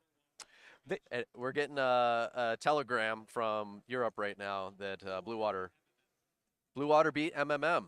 Oh, and nice. that's a power showdown right there. Right. Early in, I mean, we're still in the top bracket, so they'll get another chance to come back. But yep, that's a big matchup. Oh, that's very nice. So we have a victory for. So that was on the match that's not this one. It's the other one Right. that was running in The parallel. off-screen match. Yes, exactly. So we had a little bit of an upset. I mean, of course, Blue Water is a very strong team. Oh yeah, as well. That could go either way. Yeah, so I wouldn't say, but Both. like MMM is like the big Oh, the big titan. I think we see the flag. Oh over yeah, here yeah. on There's a Null's flag side. here on Null side. We look away for a second, and suddenly it happens. Yep, Right. yep. And now, so they have a flag, And they're just, connecting. where do I need to connect to Okay. give the flag Oh to? yeah, panicked, full panic mode. Oh, they've got it. They know they have it. Now they're copying okay. and paste. Yeah. Oh. And they are they connecting? And then it's asking for the flag. They are copying the flag. I think they've got this. Yeah. They. I mean, it should be all be good. And they are. Oh, I think they're like They're in a in two VM different, and yeah, stuff. contexts. And then they're. What do they not have? Yeah. So they can't They don't have copy a and shared paste. clipboard in their Yeah, VM, so yeah. they just have a shared file. Man, Yeah. I can only imagine that that's nerve-wracking for them. Yes. And then they. Oh wow, this is. Yep, they're gonna just copy it to the Copy it, clipboard and there. And they have a shell. They just need to type. They just need to type ls Yes. or /submitter. So Yeah. they're looking right now. Typically, when you see this, Yeah. they're looking to see execute /submitter for them. They may not think that they have a shell Oh, they maybe think that something went wrong. because this challenge didn't say yes, that's the correct flag. Yes. Here's your shell. Yeah.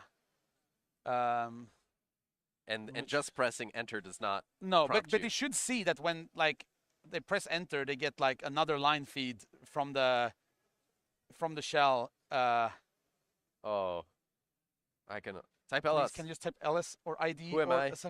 Like something. There we are. There we are. Yeah. Yep. Okay, and then run it. Submitter 4. Yeah. Okay, we're taking it. We're taking it.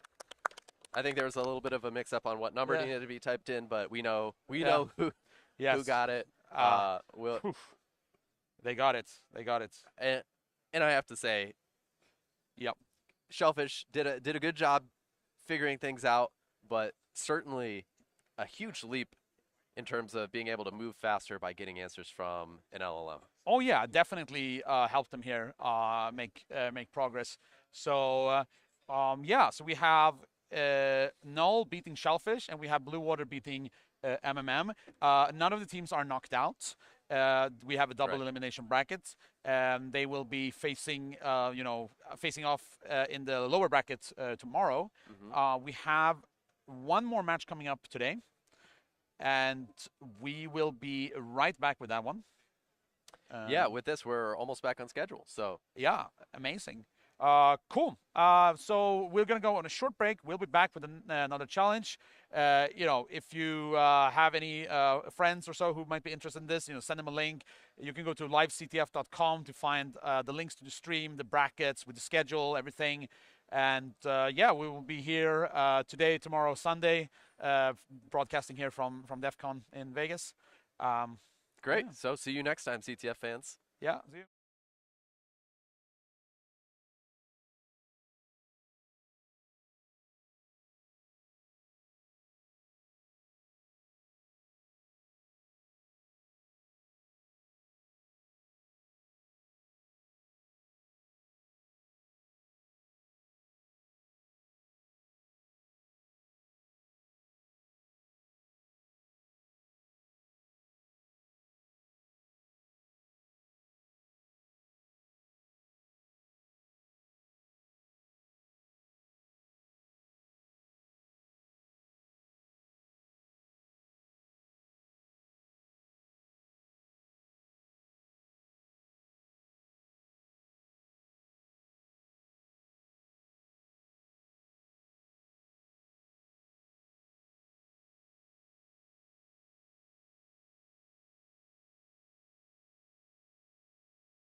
All right, everybody, welcome back to the final live stream of the day.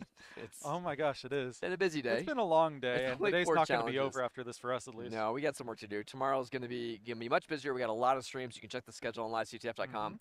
Let's not make the teams wait anymore, though. Yeah, we're a little behind already, so let's get started with the countdown in 5, 4, 3, 2, 1, 1, go. go. All right, now I want to point out that on one Oh my one gosh. team we had a script that was attempted to download it in the shell. On the other team we had OpenAI. We had OpenAI saying Like, you are an expert reverse engineer, like- and that was the only thing I saw. That's the dichotomy. That's incredible. That's really Two good. already very different approaches. Windows So, and Linux also. Macaroni, Ooh. Macaroni is loading up an IDA. We've got our command line script. We're doing CWE checker.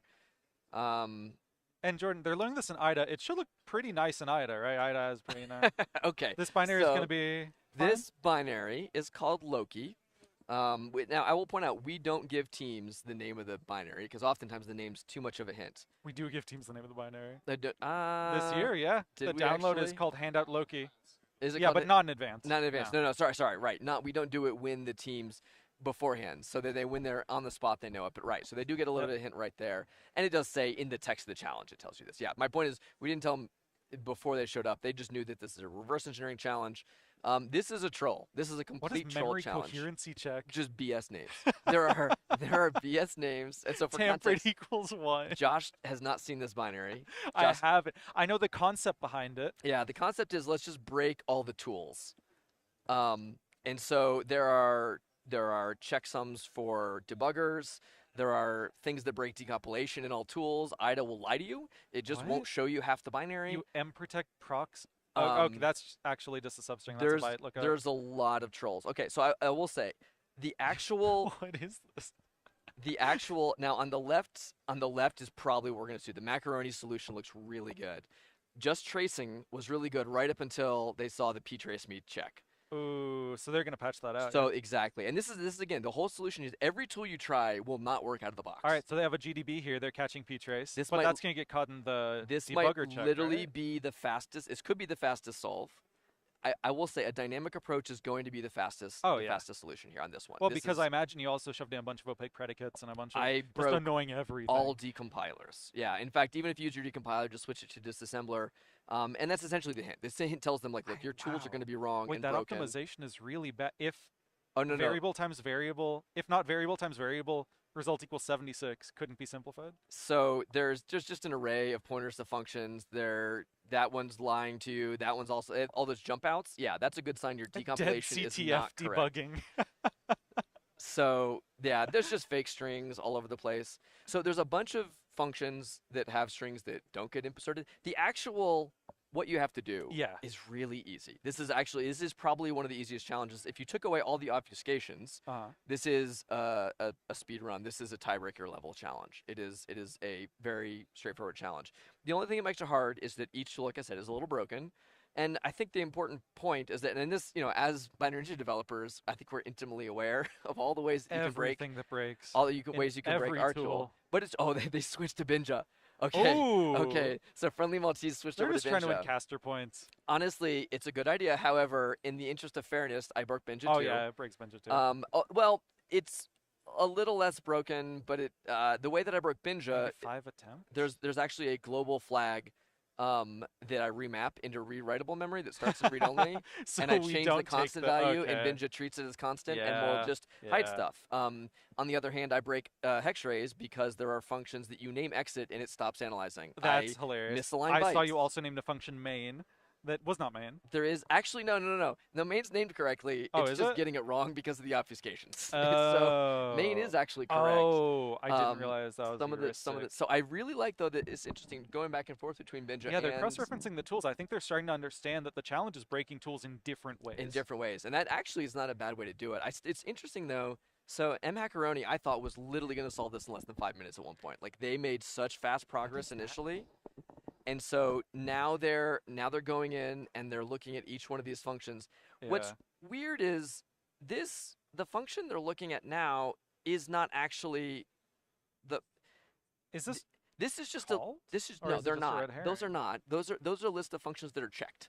So it checks that each one of these function calls doesn't have breakpoints on them. All it's doing is just looking for the function prolog, the function they're actually in. So it's just looking for CCs. It just looks for anything. Yeah, it looks for certain bytes that will be blacklisted, and then it will change the rest of the behavior of what it's doing. But they're not. That's not actually main. Like that's not. Like nowhere in the function they're looking at calls those functions.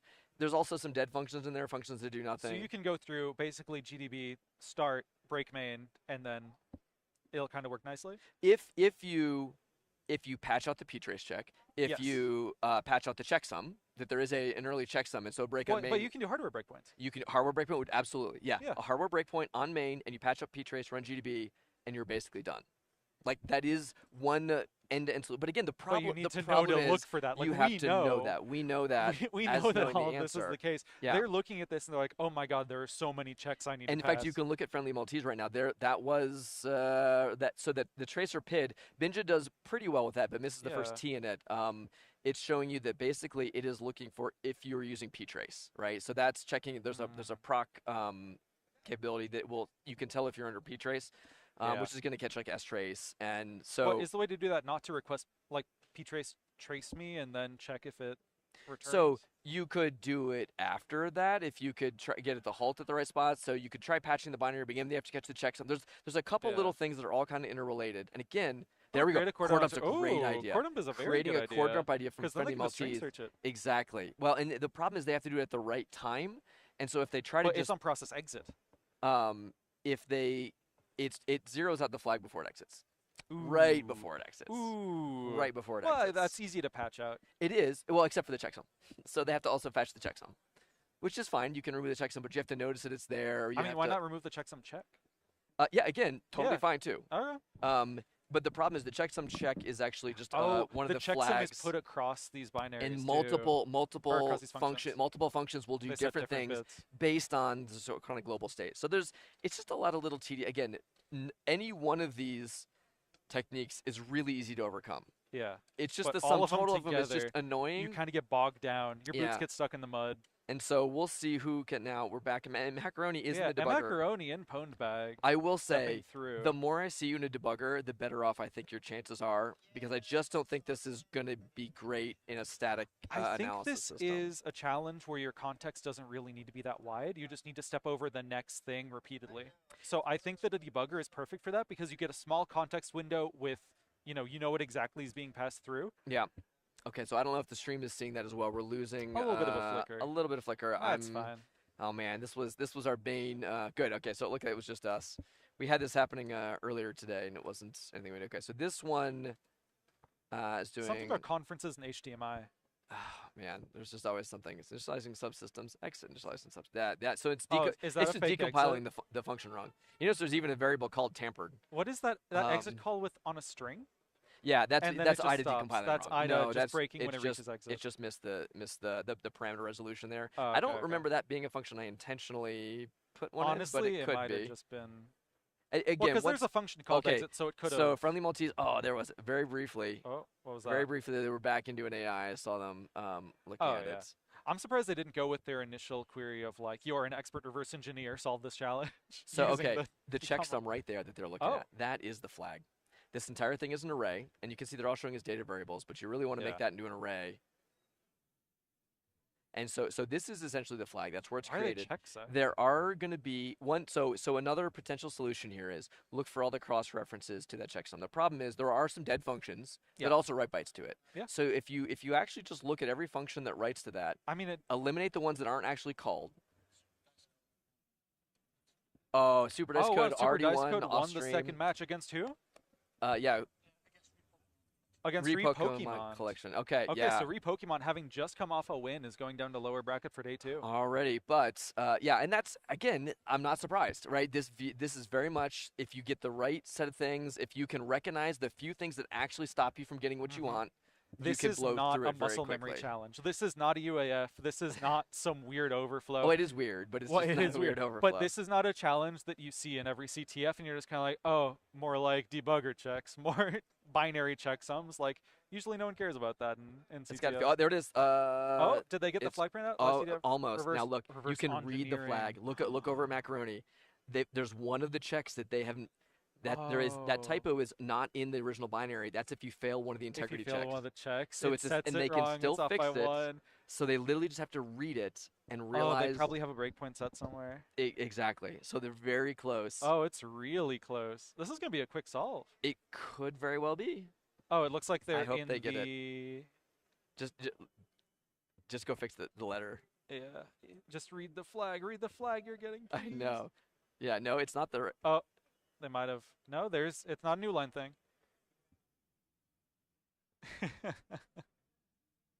Oh, here we go. Wait, over on Friendly Maltese, it looks like they're just instrumenting the binary, reading memory for the entire binary from proc self or from proc memory. And yeah, actually, so memory. There's a number of good solutions that can use sort of like memory tracing type techniques. yeah. That's absolutely a valid Oh, one. here we go. Did you find what you're looking for? Did you find what was concealed? Oh, I love it. Okay, so Yeah. so Macaroni got literally They're reading. a single character away. They don't know it, No, and they so don't. they've backed they up, think everything and is now they're wrong. doing core dumps. They're grepping for strings. They're doing Oh, it. you It's could just be like, oh, the flag is, it's human readable. that's What's engineering? Oh, I mean, and this- I saw it very briefly. Okay, if you look back Oh, up did there you? at the start of the flag. LiveCTF reverse. So Friendly Maltese is Oh. also getting the start of it as They well. just need to keep tracing until they get all of it, I guess. Oh, absolutely. Yeah, they're tracing too As fast. long as what they're using to do the tracing. Oh, hold on. Or Come on. we're engineering the trickster away. They found it. They found it. The correct that one? typo. Oh my my goodness. god. Oh my goodness. It's so close. Here they come. Oh, Unless Macaroni okay. can fix. Oh, my they're gosh! fixing the typo. Oh my gosh, they're Friendly both there. Maltese. They're both there. Oh, This they're is both like there. seconds It's away. whoever can type it I have faster. no idea. Oh my god. Submitter. Just run the submitter, No, please. no, No way. they're both on the submitter right now. We've never. Oh Friendly my god, Maltese Friendly by Maltese takes it seconds. by, Oh. by one command. Wow, that was. Oh, that hurts. That's we have not had that one correct. that close. And they think the binary is called submit. They were trying to We- be fancy and do it all in one script. We when have they had not a had shell. one that close since the first match Oh of the my first LiveCTF God. finals. Man, what a nail biter! That So was a congrats great to all of our challenge. teams. It was quick. It was close. Good way to end the day. Not Great too way late. to end the day. So yeah, thanks everybody for joining us. Oof. That's it for all the challenges today. That need to, like- is. We ended on a high note. That was a great was fun. race. I'm sure Macaroni is a little bit disappointed in that. We need but to go give them some condolences yeah, on that they're one. still in the bracket. They're not kicked out. Nobody has gone today, so that's the best part Yeah. about the way that we do this is that we have a double elimination. No one has the chance to even lose twice, and so everyone gets at least one more tomorrow. Tomorrow's a long day of challenges. We start at 10 in the morning, I think we have 6 streams tomorrow. and we go all the way. Yeah, I think All the way until to 5. o'clock with an hour. Or do we even? Yeah, we have an hour break for lunch and then we're If we're nice to ourselves, yeah. if things go well. Depends so on how the infra looks. hopefully the infra is looking good. Yeah, exactly. Thank you everybody for joining us. Yeah, thanks for tuning in. It's been a good day. A good start to DEF CON 2025. Yeah, and we'll see y'all tomorrow. Take care. Yeah, take care. Bye.